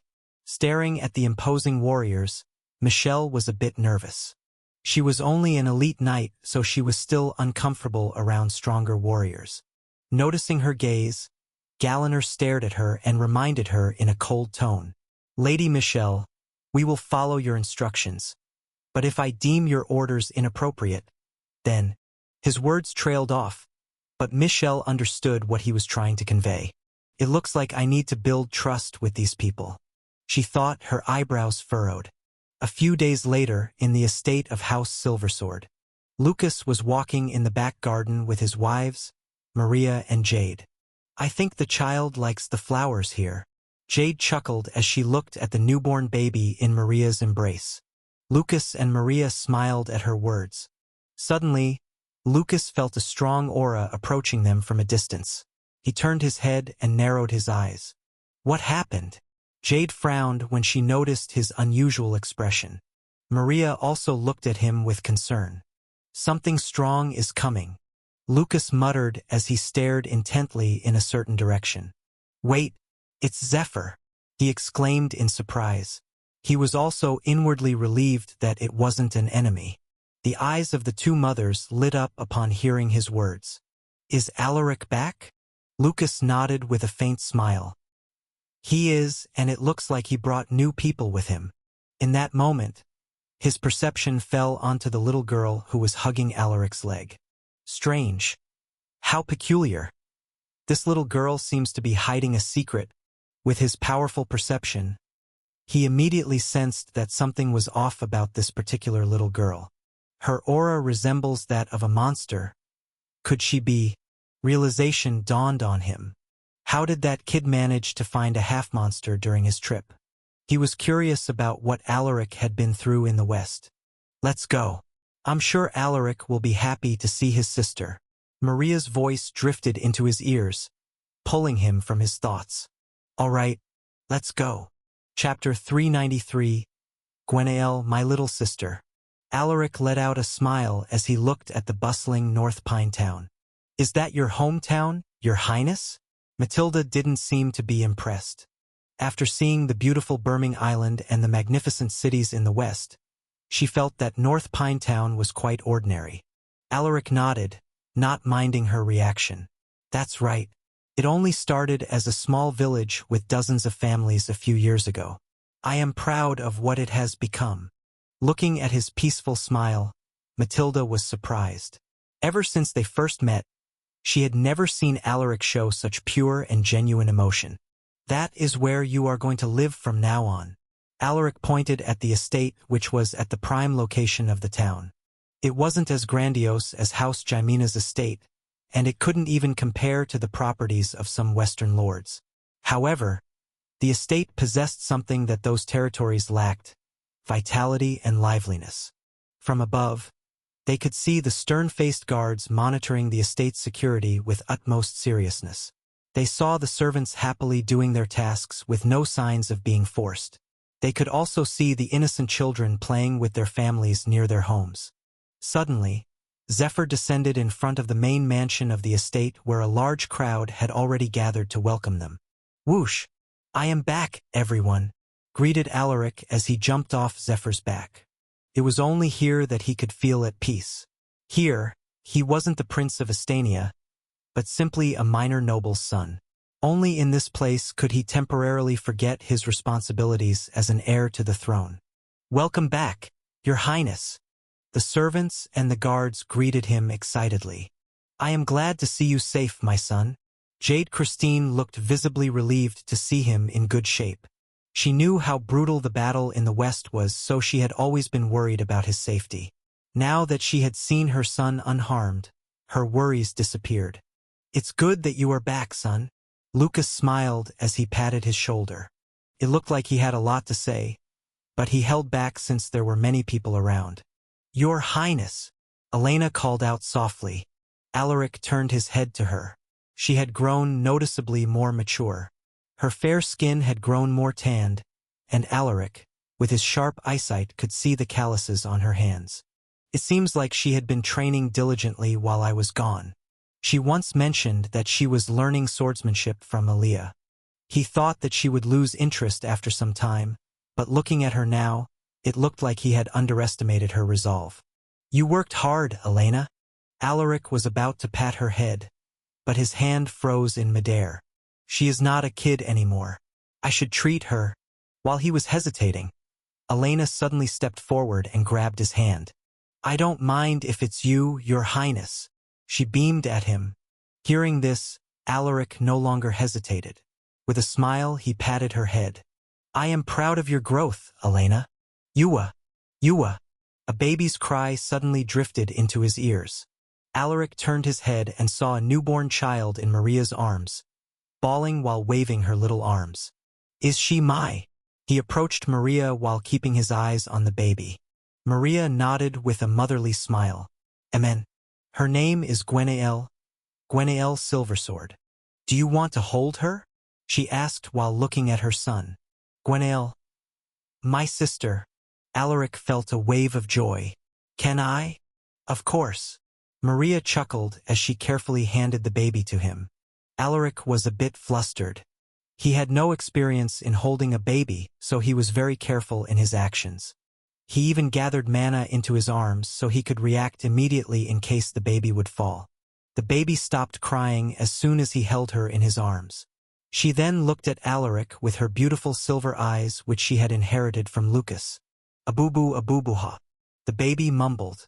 Alaric's heart melted, his face breaking into an affectionate smile. Gwenaëlle, my lovely little sister. He poked her bulging cheeks which made the baby giggle. Matilda couldn't believe what she was seeing. Was this still the cold-faced and stern prince that she had known? She was dumbfounded. Felt like she was looking at another person. So he has this side of him too. She mumbled. Uncle, is that your sister? A childish voice suddenly drifted into everyone's ears. Everyone turned their heads and looked at the little girl who had spoken. It was Dudu. Out of nowhere, she appeared beside Alaric, looking at the baby in his arms with a gaze filled with curiosity. Dudu, don't be rude to His Highness. Riwin, her grandfather, sweated bullets, his heart nearly leaping out of his chest. Riwin nervously bowed his head. Please forgive my granddaughter's rudeness. She doesn't understand any dash. Chuckling, Lucas approached him and patted the old man's shoulder. You don't have to apologize, sir. Your granddaughter is such an adorable child. Pardon me? Riwin lifted his head and looked at him with surprise. This must be Lucas Silversword, the shield of the North. It's all right, Sir Riwin. Smiling lightly, Alaric reassured the old man and gestured at him not to worry. He then turned his head towards Dudu and crouched with the baby still in his arms. You are right, Dudu. This is Gwenaëlle, my little sister. Dudu squinted her eyes as if to observe the baby. She then pointed at the baby's face and said, Uncle, your sister's face is fat just like mine. Hearing this, Alaric couldn't help but laugh. Everyone also laughed at her innocent words. Meanwhile, her grandfather, Riwin, was absolutely terrified that he almost fainted. Dudu, you are older than Gwenaëlle, so you will be her older sister. As her older sister, you must keep her safe. Okay? Alaric stared at Dudu with all seriousness as if he were giving her an important task. Hearing this, Dudu's eyes twinkled. She then waved her chubby fists while puffing her cheeks.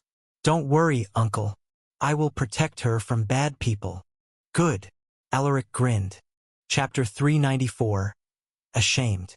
Lucas's gaze alternated between Alaric and Dudu.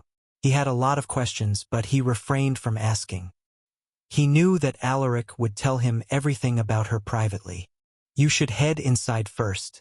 We have already told the servants to prepare a feast. Maria spoke and gestured for him to enter the mansion. All right. Alaric nodded and handed the baby back to her.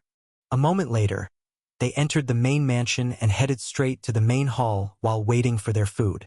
Where is Hershey? I don't see her here.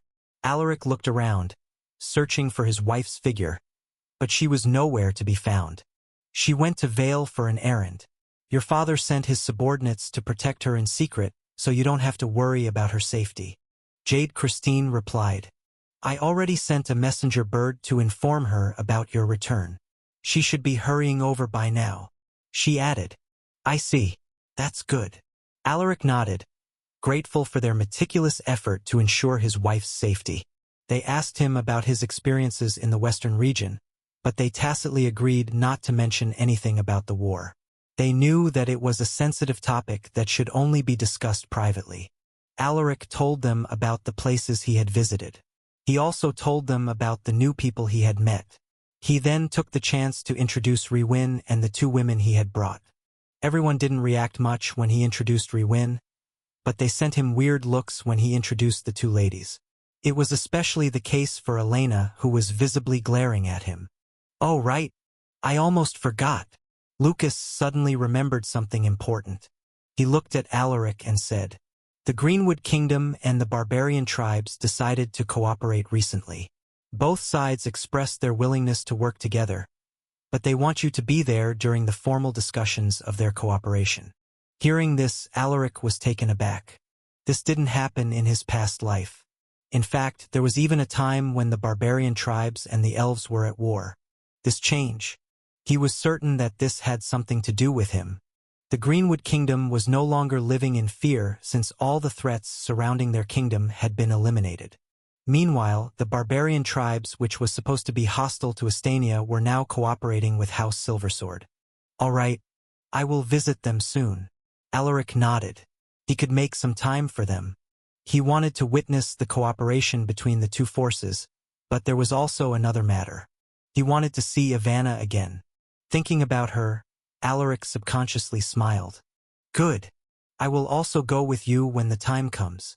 Lucas chuckled, his eyes revealing a trace of anticipation. Alaric looked at his father in surprise. Aren't you busy with the matters here? Lucas had so many things to settle, especially after Alaric had been revealed to be of imperial blood.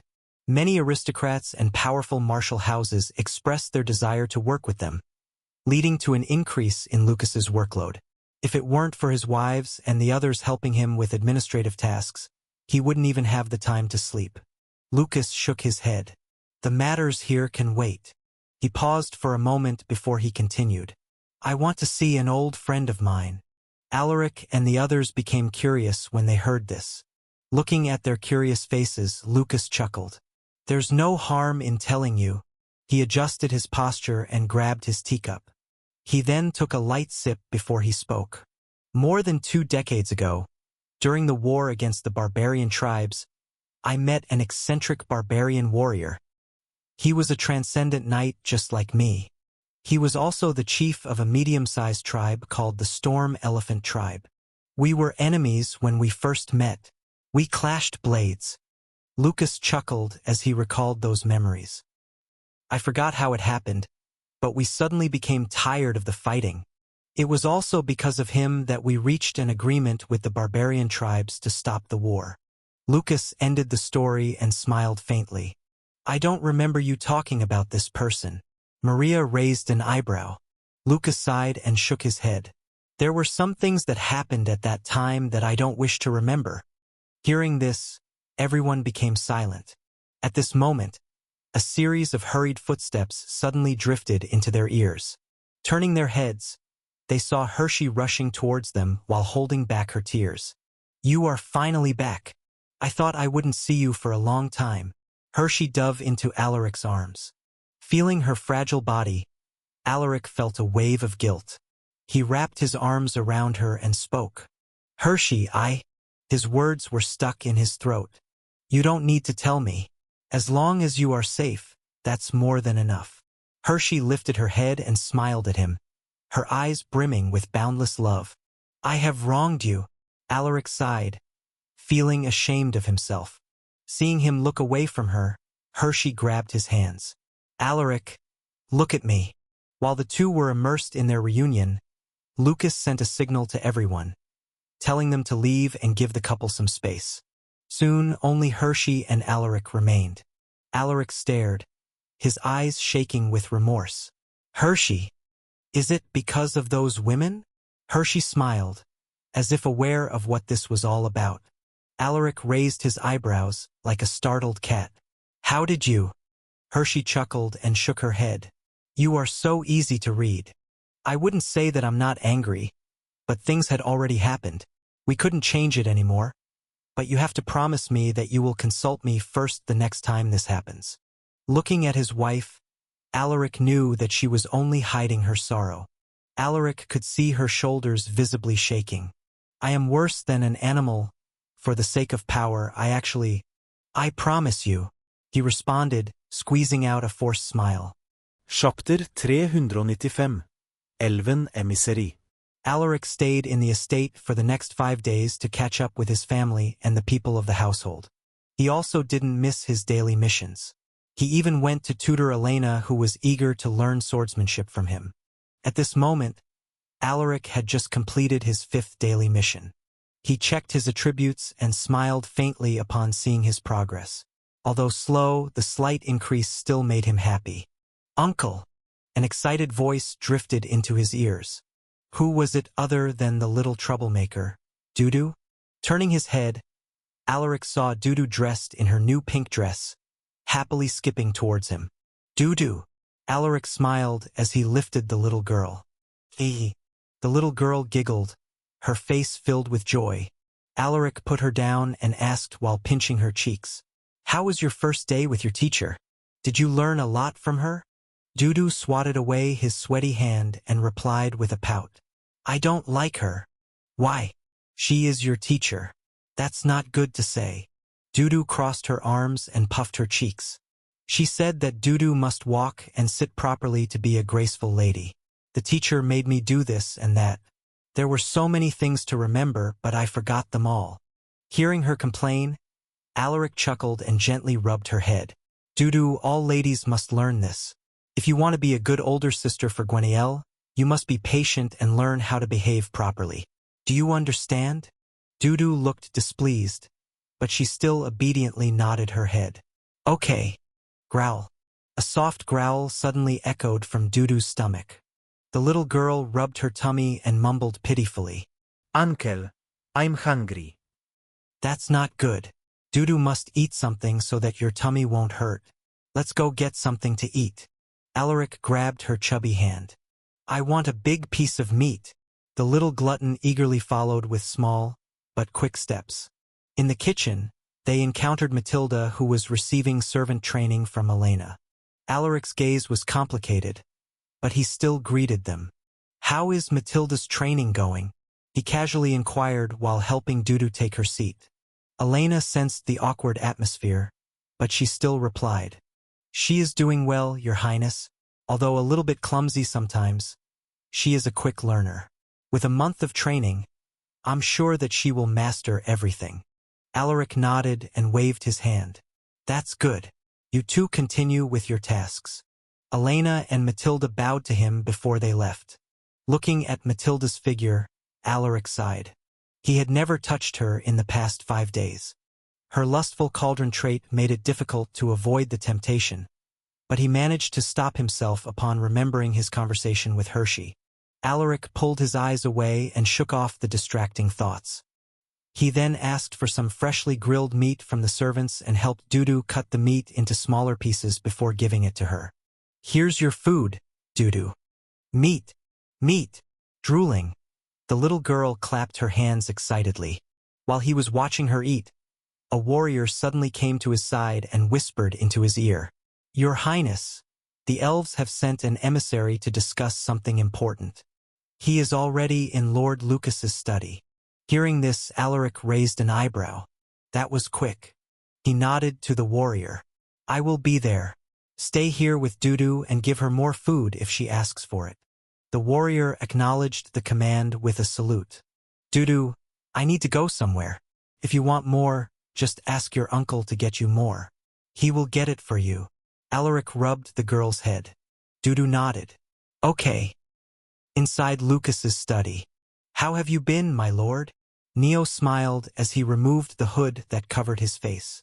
Lucas gestured at him to drink the freshly brewed tea as he replied with a smile. I feel great. The tea from your kingdom made me feel better. It cured me of my recurring headaches. Neo took a light sip of tea and chuckled at his words. I'm glad that you liked it. I will send you more the next time I visit. That sounds good. The two exchanged pleasantries before they went into the main topic. So to what do I owe this unexpected pleasure? Lucas asked, his expression turning serious. Neo put down the teacup and responded with a frown. We are allies, so I won't keep it from you, my lord. The reason why we are willing to cooperate with the barbarian tribes is because we recently spotted a growing monster colony over 300 miles from our kingdom. And this isn't just a regular monster colony like the ones we destroyed before. Lucas's expression darkened upon hearing this. Neo continued in a grim voice. According to our scouts, the colony is jointly built by 3 types of monsters: goblins, orcs, and ogres. They now number approximately 70,000 and their numbers are still growing. They even have ogres? Lucas exhaled a deep breath. Orcs were already troublesome, but ogres were way worse. A normal orc warrior was about 3 meters tall, while the average ogre was double that. Neo nodded. They are far from our kingdom, but we can't exclude the possibility of them invading us. We have reached out to the barbarian tribes, but those sand dwellers are quite stubborn. We might need your help in the coming meeting with the various barbarian chieftains. Neo lowered his head, his tone filled with helplessness. Please lift your head, Sir Neo. As your ally, we will definitely help you. Knock, knock, knock. A series of knocks suddenly interrupted their conversation. Hearing this, Lucas said, "You may enter. The door is unlocked." Alaric pushed the door open and entered the room. Sir Neo. He was taken aback when he saw that the emissary was Neo. This guy was Ivana's closest confidant.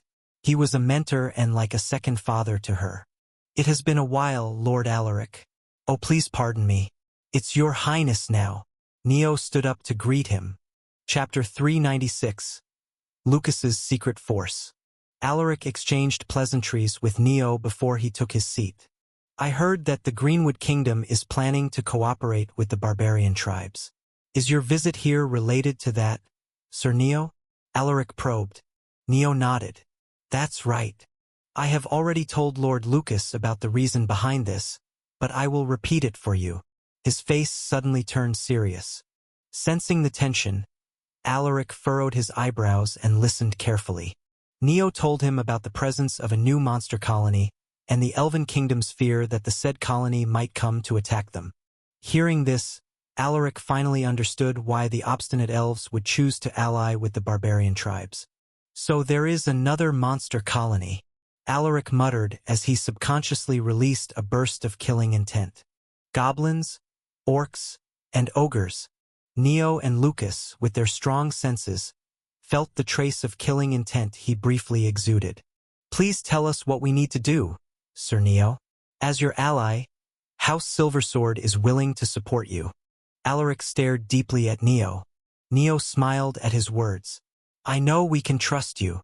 The chieftains of various barbarian tribes will visit our kingdom soon, but His Majesty is worried that the discussions might not go well, so he wanted you and Lord Lucas to attend the meeting with the barbarian chieftains." "That won't be a problem. Just give us the date and we will be there ahead of time." Alaric readily agreed. "I will thank you in advance." Neo was moved beyond words. The trio chatted for a while about other matters before Neo asked to be excused. "I still have a lot of things to do in the kingdom, so I hope that you will forgive me for not being able to stay here for long." "You don't need to worry about us, Sir Neo. Your matters must be prioritized." Lucas smiled and gestured to him that it was fine. Neo nodded gratefully. "Once I return, I will send our elven warriors to wait for you at the place where we usually do our trade. They will escort you to our kingdom. You don't need to trouble yourself. We can go to your kingdom by ourselves. We are already familiar with the route anyway." Lucas wanted to reject his offer, but Neo insisted. "This is something that we must do. How can we let you travel by yourselves?" "In that case, we will gladly take your offer." Lucas relented with a helpless smile. Neo left immediately after delivering the message. Lucas and Alaric wanted him to stay, but they knew that things were urgent in the Elven Kingdom, so the father and son didn't insist on making him stay. After sending him off, Lucas and Alaric went to the main hall to continue their conversation. "What do you think, son? If the barbarian chieftains and the leadership of the Elven Kingdom decide to attack the monster colony, should we gather the northern forces to help them?" Lucas asked. Alaric rubbed his chin and thought for a moment. According to Neo, the monster colony was still growing, and if it was left alone, it might grow exponentially, enough to threaten the destruction of the Elven Kingdom. This means that they would need as many soldiers as they could to eliminate this threat. However, there was a problem. He already had an agreement with Giovanni that he would gather the northern forces and send them to the western region in preparation for their invasion against Haroun. After about half a minute of silence, Alaric opened his mouth. "The bulk of our troops are currently stationed in Birming Island. As for gathering the northern forces, that will be difficult since we need to send them to the western region." Lucas nodded. He was already aware of the agreement between Alaric and Giovanni. We still have Mom's troops and your personal troops, Dad. We can bring them with us if necessary. Alaric added. Lucas had nurtured a secret force that even Alaric had never seen before. He would sometimes see one or two giving Lucas reports, but he had no idea how many warriors his father had secretly trained. Even in his past life, he had never met Lucas' secret force. Lucas leaned on his seat and crossed his arms, seemingly in deep thought. With a soft sigh, Lucas said, "Fine, but don't expect too much. There are only about 100 of them. To be precise, 99 elite knights and 1 transcendent knight." Hearing this, Alaric was stunned. "You have nurtured that many elites?" Lucas chuckled upon seeing his shocked face. "Think about it. Why do you think our household was so tight in finances years ago?" Alaric furrowed his eyebrows. "It's not because our family is poor, but because most of our resources are spent on them," Lucas added. "What?" Alaric was startled. He finally realized why their past expenses were so weird. It turned out that there was this kind of secret. "I initially planned to give them to you once you inherit my position, but it seems like I have to reveal them sooner." Lucas smiled helplessly. "You were preparing that secret force for me?" Alaric stared at his father, his eyes shaking with intense emotion. "Of course." Lucas nodded. "You have the blood of the imperial family running through your veins. You will need your own force to survive their political schemes. However, you suddenly decided to establish your own force, and you even advanced a few stages in just a short time." Alaric could see the proud look in his father's face. "You have grown into a capable man without needing my help, son. I am proud of you." Lucas expressed the words he had been keeping for some time.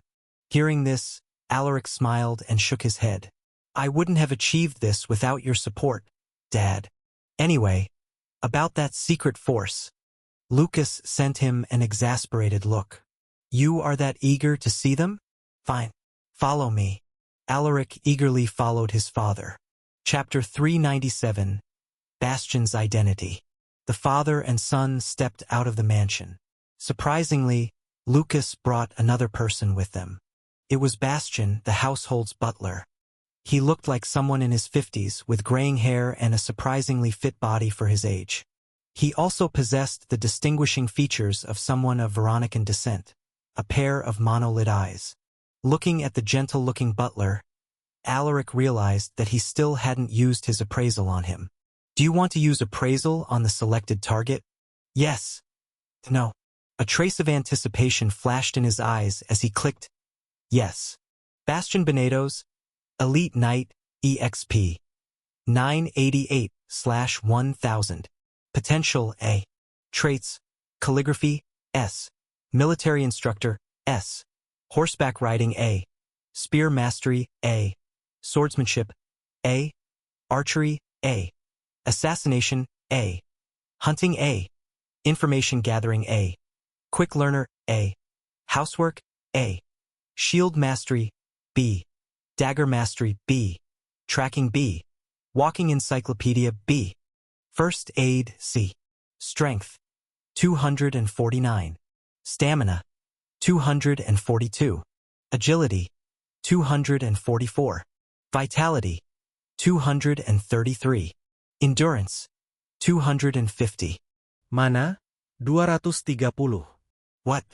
There is actually someone this versatile in the household. Alaric couldn't believe his eyes. Most of Bastion's traits were highly rated, with the lowest being C-rank. He also possessed 2 S-rated traits, a level which he had only seen in a few individuals. The most shocking thing was Bastion's attributes. From what he remembered, 250 was the normal maximum stats for elite knights. Some of his attributes were even higher than Fredrin's, who was about to advance to the transcendent realm. He had overlooked Bastion's abilities because he had never seen him fight before. Who would have thought that he was actually a warrior on the same level as Fredrin? Sensing his unusual gaze, Bastion smiled amicably at him. "Is there anything wrong, Your Highness?" His voice reminded him of their kind-hearted old gardener who couldn't even kill an insect. Just as Alaric was about to respond, Lucas's voice suddenly drifted over. "What are you two waiting for? Let's go." Hearing this, Alaric gave Bastian a nod before he jumped onto his horse. Bastian quickly followed suit and jumped onto his horse. Riding their horses, the trio soon left the estate under the curious gazes of the servants and warriors. "Where are we headed, Dad?" Alaric asked while looking at his father's face. Lucas glanced at him and replied with a mysterious smile. "To a town called Ubec. I haven't taken you there before, but I think you have already heard of it." Ubec. Alaric furrowed his eyebrows and recollected his thoughts. He had indeed heard of Ubec, but he didn't know much about the town. He only knew that it was a town known for having a lot of hunters. It took them over an hour to reach their destination. They could have ridden Zephyr to get here faster, but it seemed like Lucas didn't want to attract unnecessary attention. Looking at the town surrounded by sturdy brick walls, Alaric narrowed his eyes. Ubec was a lot bigger than he had imagined. He estimated that it was probably 2 to 3 times larger than North Pinetown. At the entrance, they saw a team of about a dozen guards warily staring at them. At this moment, Lucas turned his head and called out indifferently, "Bastian." The old butler understood his intentions. He unrolled his right sleeve, revealing an arm that was covered with scars. There was also a unique shield tattoo on his wrist that looked like a symbol of some kind of organization. Alaric, who was watching this, was stunned. That tattoo and those scars, why do they seem so familiar? Suddenly, he recalled the image of another transcendent knight in his past life. He was a fierce warrior who led a group of heavy cavalrymen. No one knew his real name and people only called him the Black Knight. This was because he wore a full set of black armor with a blood-red cape on his back. Together with the 100-man heavy cavalry unit, everyone in the Crown Prince's faction respectfully called them the Undaunted Heavy Cavalry Unit. The name was something they had earned for the countless dangerous battles they had fought. No wonder he suddenly disappeared when my father died. I thought he had been killed by my uncle, but it seems like something else had happened. Now that he had remembered this, he felt like he had solved a mystery. It was as if something had clicked within him. Thinking back, the Undaunted Heavy Cavalry Unit had always been with him in every battle. Whenever Alaric's troops were in dangerous situations, the Black Knight, together with his heavy cavalrymen, would suddenly appear to save them. At that time, he thought that it was just a coincidence. "So it was you all along, Bastian. You were the Black Knight, the commander of the Undaunted Heavy Cavalry Unit." Now, another question flashed in his mind. Why did Bastian hide his identity from him? While Alaric was immersed in his thoughts, Bastian revealed his shield tattoo to one of the guards. "Bring Einar here." Bastian spoke in a stern voice which was completely different from his usual character. The particular guard seemed to be startled and repeatedly bowed to Bastian, which made the other guards shocked. However, they didn't dare ask anything. They felt that the 3 visitors had significant status based on their clothes. Meanwhile, Alaric seemed to have understood something. "I understand now. My father's death must have been a big blow to Bastian, so he chose to leave out of shame and decided to protect me in secret instead. This was only a guess on his part, but it was the most likely explanation for Bastian's sudden disappearance in his past life." Thinking about this, he couldn't help but give the old butler a deep look. One of the guards suddenly approached them and nervously asked, his voice shaking, "My lords, and may I know from which house you hail from?" Bastian turned his head to Lucas, as if asking him whether they should disclose their identity. Lucas nodded his head. After getting his lord's answer, Bastian responded to the guard. "We are from House Silversword." Chapter 398. Undaunted Heavy Cavalry Unit. "H House." The guard almost blurted it out of shock, but he quickly shut his mouth when he saw Bastian giving him a shushing gesture. He cleared his throat nervously. "Please pardon our offense, my lords." Bastian waved his hand dismissively. "Don't mind us. We are only here to see someone. Remember not to spread rumors about our arrival," he added in a severe tone. The guard nodded, turned around, and relayed Bastian's words to his comrades. Once the guards were informed of their identity, they no longer dared to disturb them and just allowed them to enter the town. The trio waited near the entrance, but they didn't have to wait for long. In about 15 minutes, The guard who was sent to get someone came back with a rigid-faced, middle-aged man dressed in shabby linen clothes. "My lord." The middle-aged man bowed his head to Lucas before giving Bastian a nod of greeting. He then turned his head to Alaric and frowned. "This gentleman is?" Bastian sent him a stern look and immediately reprimanded him. "How dare you be rude to his highness?" Hearing this, Einar was stunned. Alaric was wearing a hood so he could clearly see his face. Upon realizing his mistake, Einar lowered his head. "I apologize for not recognizing your highness." Seeing this, middle-aged man confirmed his guess. This man was Einar Berestein. In his past life, Einar was the deputy commander of the undaunted heavy cavalry unit. "Lift your head. You don't need to apologize. It's just a small matter." Alaric stared deeply at him. Einar lifted his head, revealing a face that had weathered countless storms. Just like most veteran warriors, he also had numerous scars all over his body. This man was about as tall as Alaric. With tan skin and a muscular physique, he was brimming with raw physical strength. Out of habit, Alaric used his appraisal trait on him. Einar Berestein, Transcendent Knight, EXP. 603 5000 deler. Potential A. Traits: horseback riding S, shield mastery S, swordsmanship A, hunting A, tracking B, close combat B, archery C, indomitable C, strength 290, stamina 210, agility 264, vitality 372, endurance 375, mana 290. Most of his attributes were quite lacking for a transcendent knight, but his vitality and endurance were nearing the highest levels. His strength was also above average. Overall, he was at a decent level physically. What made him special were his two S-rated traits, horseback riding and shield mastery. Einar's defensive abilities were on par with Fredrin's in his past life. "Thank you for your magnanimity, your highness." Einar gave him a snappy knight's salute. After a round of greetings, Lucas went straight to their objective. "Where are the others?" Hearing this, Einar replied, "They are at the training ground, my lord. Would you like me to bring them here?" Lucas raised his hand and shook his head. "That is not necessary. We will go there ourselves. Lead the way." Einar nodded. "Your servant obeys." Half an hour later, Einar brought them to a secluded property in the outer ring of the town.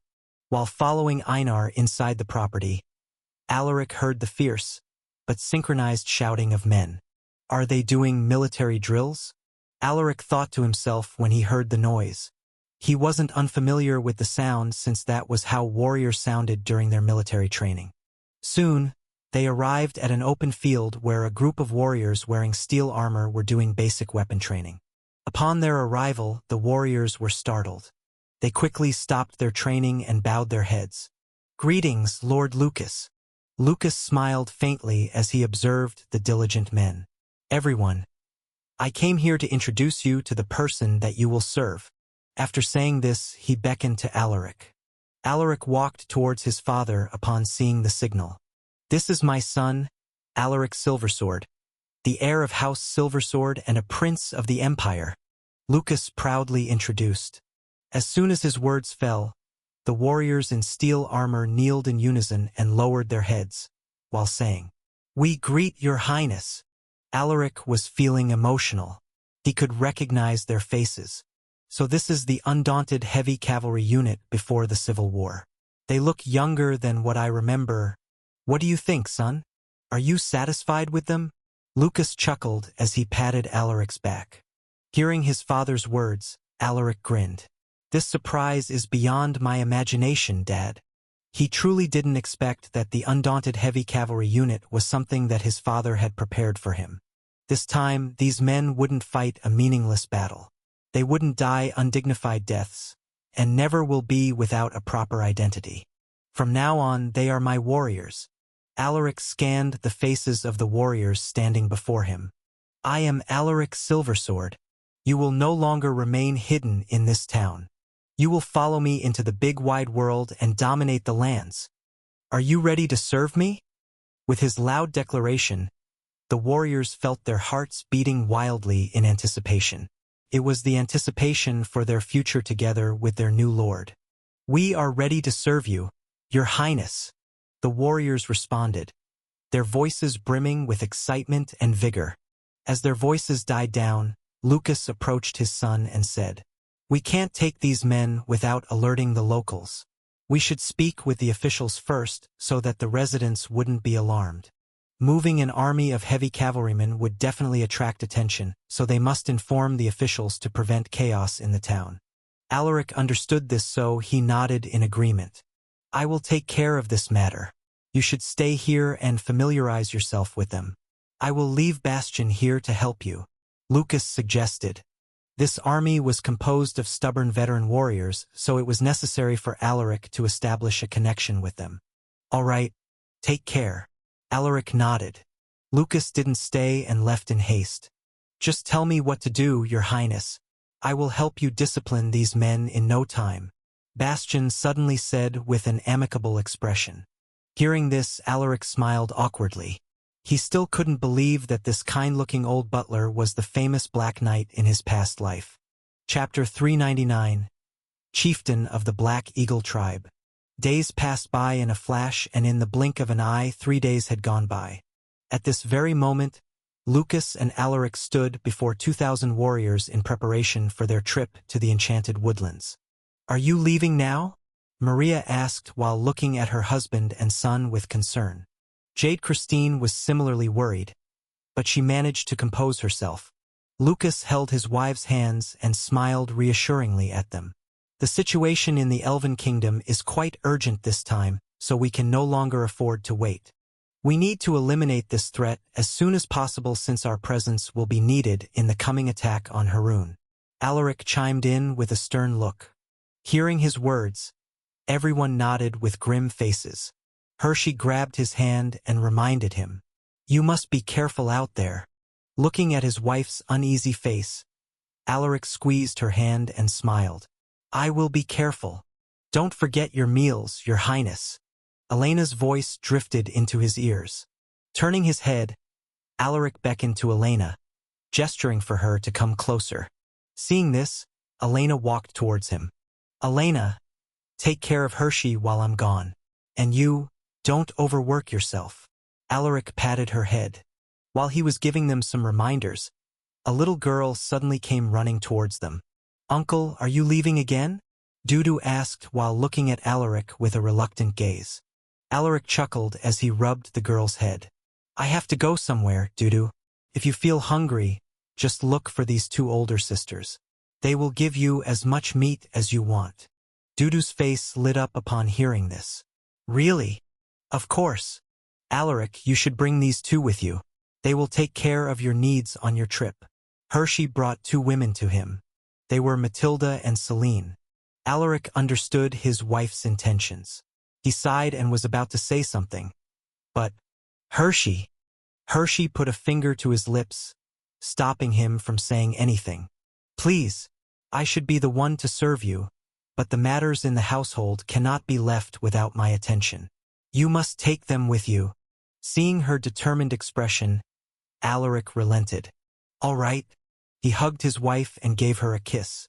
After exchanging farewells, Lucas and Alaric departed with their troops. 1 week later, the group arrived at the outskirts of the Enchanted Woodlands. "Keep your eyes peeled," Lucas shouted to the troops. "We have already cleared most of these areas, but there are still some dangerous monsters that wander around," he warned them. "Yes, my lord," the warriors responded with grave faces. To some of them, it wasn't their first time coming to this place, so they were aware of the dangers in the forest. Lucas wasn't exaggerating. There were indeed times when powerful monsters would wander the outskirts. Everyone warily observed the surroundings as they walked deeper into the forest.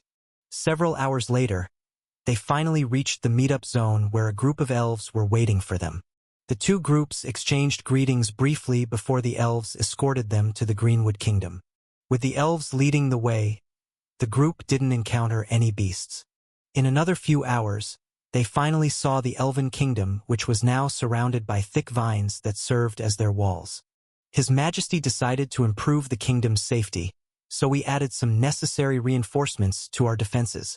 These vine walls are the work of Elder Egres, proudly stated by one of the elven warriors escorting them. Alaric remembered the name. It was the obstinate high elf who was once against the alliance with House Silversword. Other than the vine walls, the Elven Kingdom was also equipped with ballistas and trebuchets which they got from House Silversword. Only Lord Lucas and Your Highness can enter past this area. As for your army, we will help them set up camp here. The leading escort elven warrior respectfully said. Lucas and Alaric weren't against the arrangements, so they agreed without complaint. On their way to the Elven King's treehouse, they saw a group of high elves approaching them. The one leading them was Garendel Greenwood, the current Elven King. It has been a while, Your Majesty. Lucas smiled as he shook hands with Garendel. I am glad to see you again, Lord Lucas. Garendel laughed heartily. The Elven King then moved his gaze to Alaric and grinned. How have you been, Alaric? I have been well, Your Majesty. Alaric lowered his head.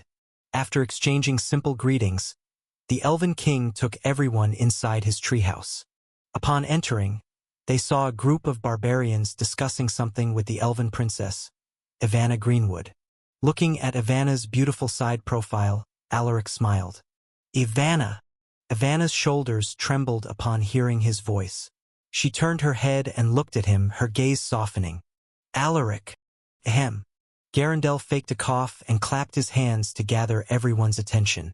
Everyone, we should introduce ourselves first before we begin with the meeting. Hearing his words, Alaric and Ivana reluctantly pulled their gazes away from each other. You two must be from House Silversword. The one who had spoken was a beautiful and slim barbarian woman with a pair of black wings on her back. I am Natalia, the current chieftain of the Black Eagle tribe. I have been meaning to meet you and express my gratitude for saving my daughter and the children of my fellow barbarians. She approached Lucas and Alaric with a friendly smile on her face. So it's Lady Natalia. It's our honor to meet you. Lucas extended his hand while greeting her. The honor is mine, Lord Lucas. Natalia shook hands with him before turning her gaze to Alaric. You must be Alaric Silversword. I've heard a lot about you from my daughter. Alaric humbly lowered his head. Greetings, Lady Natalia. Do you want to use appraisal on the selected target? Yes. No. Alaric selected yes. Oh, her stats aren't that bad for a Transcendent Knight. Chapter 400. You lied to me. While Alaric was inspecting her stats, another barbarian chieftain approached them. It was a red-haired barbarian with a muscular physique. Seeing this man, Alaric thought about one of the barbarians they saved from the Crimson Tower incident. I am Commandog. I also want to express my gratitude for saving my son. The red-haired barbarian was so tall that his head almost reached the ceiling.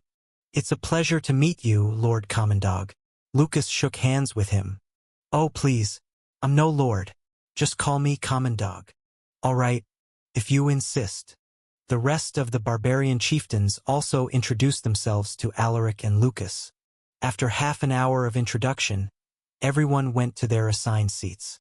Let us begin, Garendel said as he scanned the faces of everyone inside the treehouse.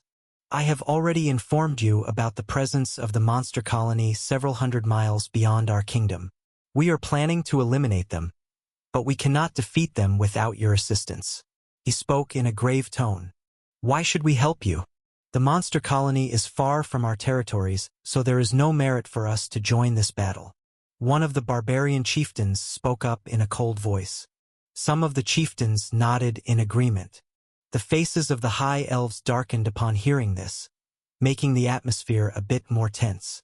I understand your point, but the barren lands are just right beside the enchanted woodlands. We can't say for sure that the monster colony wouldn't attack your territories. Garendel shook his head. The barbarian chieftains who were opposed to the idea frowned at his words. Garendel, we know that you are worried about your kingdom's safety, But we cannot send our men just because of a small chance that this monster colony would come out of the enchanted woodlands to attack our tribes. Another barbarian chieftain voiced his opposition. We are willing to compensate you. Garandel sighed in his heart. This isn't about compensation. All the beast soul crystals gained from the battle will be given to your tribes. We will also offer you spiritual fruits and elixirs, Garandel added decisively. He was ready to bleed his coffers to ensure the safety of his kingdom. With his firm persuasion, the barbarian chieftains were moved.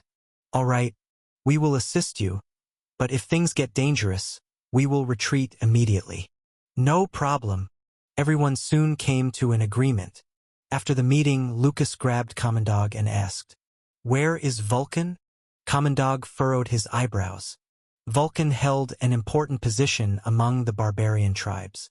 He was the right-hand man of the barbarian king, a peak transcendent knight. Why do you know that name? Commandog stared deeply at Lucas. Seeing his unfriendly gaze, Lucas explained himself. Relax. Vulcan is a friend of mine. If you know where he is, just send him my regards. Commandog's expression eased up. I see. I'm sorry for misunderstanding you. It's all right. Lucas waved his hand with a faint smile. He couldn't blame him for being suspicious. The barbarians had been repeatedly oppressed by the people of Estania. Although House Silversword had helped them, the barbarians couldn't change their opinions overnight. It would take time and effort before their perception of Estania would improve. The barbarian chieftains didn't linger for long after the discussion. They bid everyone farewell and hurriedly left. Looking at the disappearing figures of the barbarian chieftains, one of the high elves spoke. Can we really trust them? We have no choice. Whether they will help us or not will be up to fate. Garandel sighed while shaking his head. He was also feeling skeptical. After all, the elves and the barbarians didn't have a good relationship. They even had generational conflicts. At least we have House Silversword's support, another high elf said with some relief. The others nodded in agreement. Ivana, why don't you chat with Alaric? I still have some things to discuss with Lord Lucas, so you should entertain him well. Garandel whispered to his daughter. Hearing this, Ivana's heartbeat quickened, but she feigned calmness as she nodded her head. I understand. Seeing her acting like this, Garandel revealed a thoughtful smile. Lord Lucas, I have some things I wanted to clarify. Oh, is that so? After Lucas and Garandel left, the rest of the high elves dispersed, leaving Ivana and Alaric behind. The two stared at each other and smiled awkwardly. Follow me to my treehouse, Ivana said as she walked ahead. When she walked past him, she detected a faint scent on Alaric that made her scrunch her nose. The smell. All right. Alaric nodded and followed her. The two were silent for a long while before Alaric broke the silence. How have you been? Ivana paused her steps and looked at him as she replied in a cold voice. I always think of you, but it seems like you have already forgotten the promise you made. Alaric was baffled by her words. What do you mean? You have the scent of women on you. Ivana looked away from him and continued walking. Alaric's face fell at her words. He quickly sniffed his clothes, but he didn't smell anything unusual. Don't bother. Ivana sneered and quickened her pace. Seeing this, Alaric immediately matched her pace. Ivana, wait. He tried to speak with Ivana, but she didn't respond to him until they arrived in her treehouse. As soon as they entered, she locked her door and closed the windows. Alaric became nervous when he saw this. Suddenly, Ivana turned around, her gaze icy cold. I am already aware of your marriage to Hershey. I also know about that little maidservant of yours. I have no complaints about those two. But why do you have the scent of more women on you? This, Alaric wanted to explain himself, but he found himself unable to utter a word. In the end, it was his fault for betraying her trust. You lied to me. Ivana's voice trembled as tears threatened to burst out of her eyes. Alaric felt a pang in his heart. Ivana, don't touch me. Ivana shouted as she slapped his hand away from her. Alaric could only watch as she cried in front of him.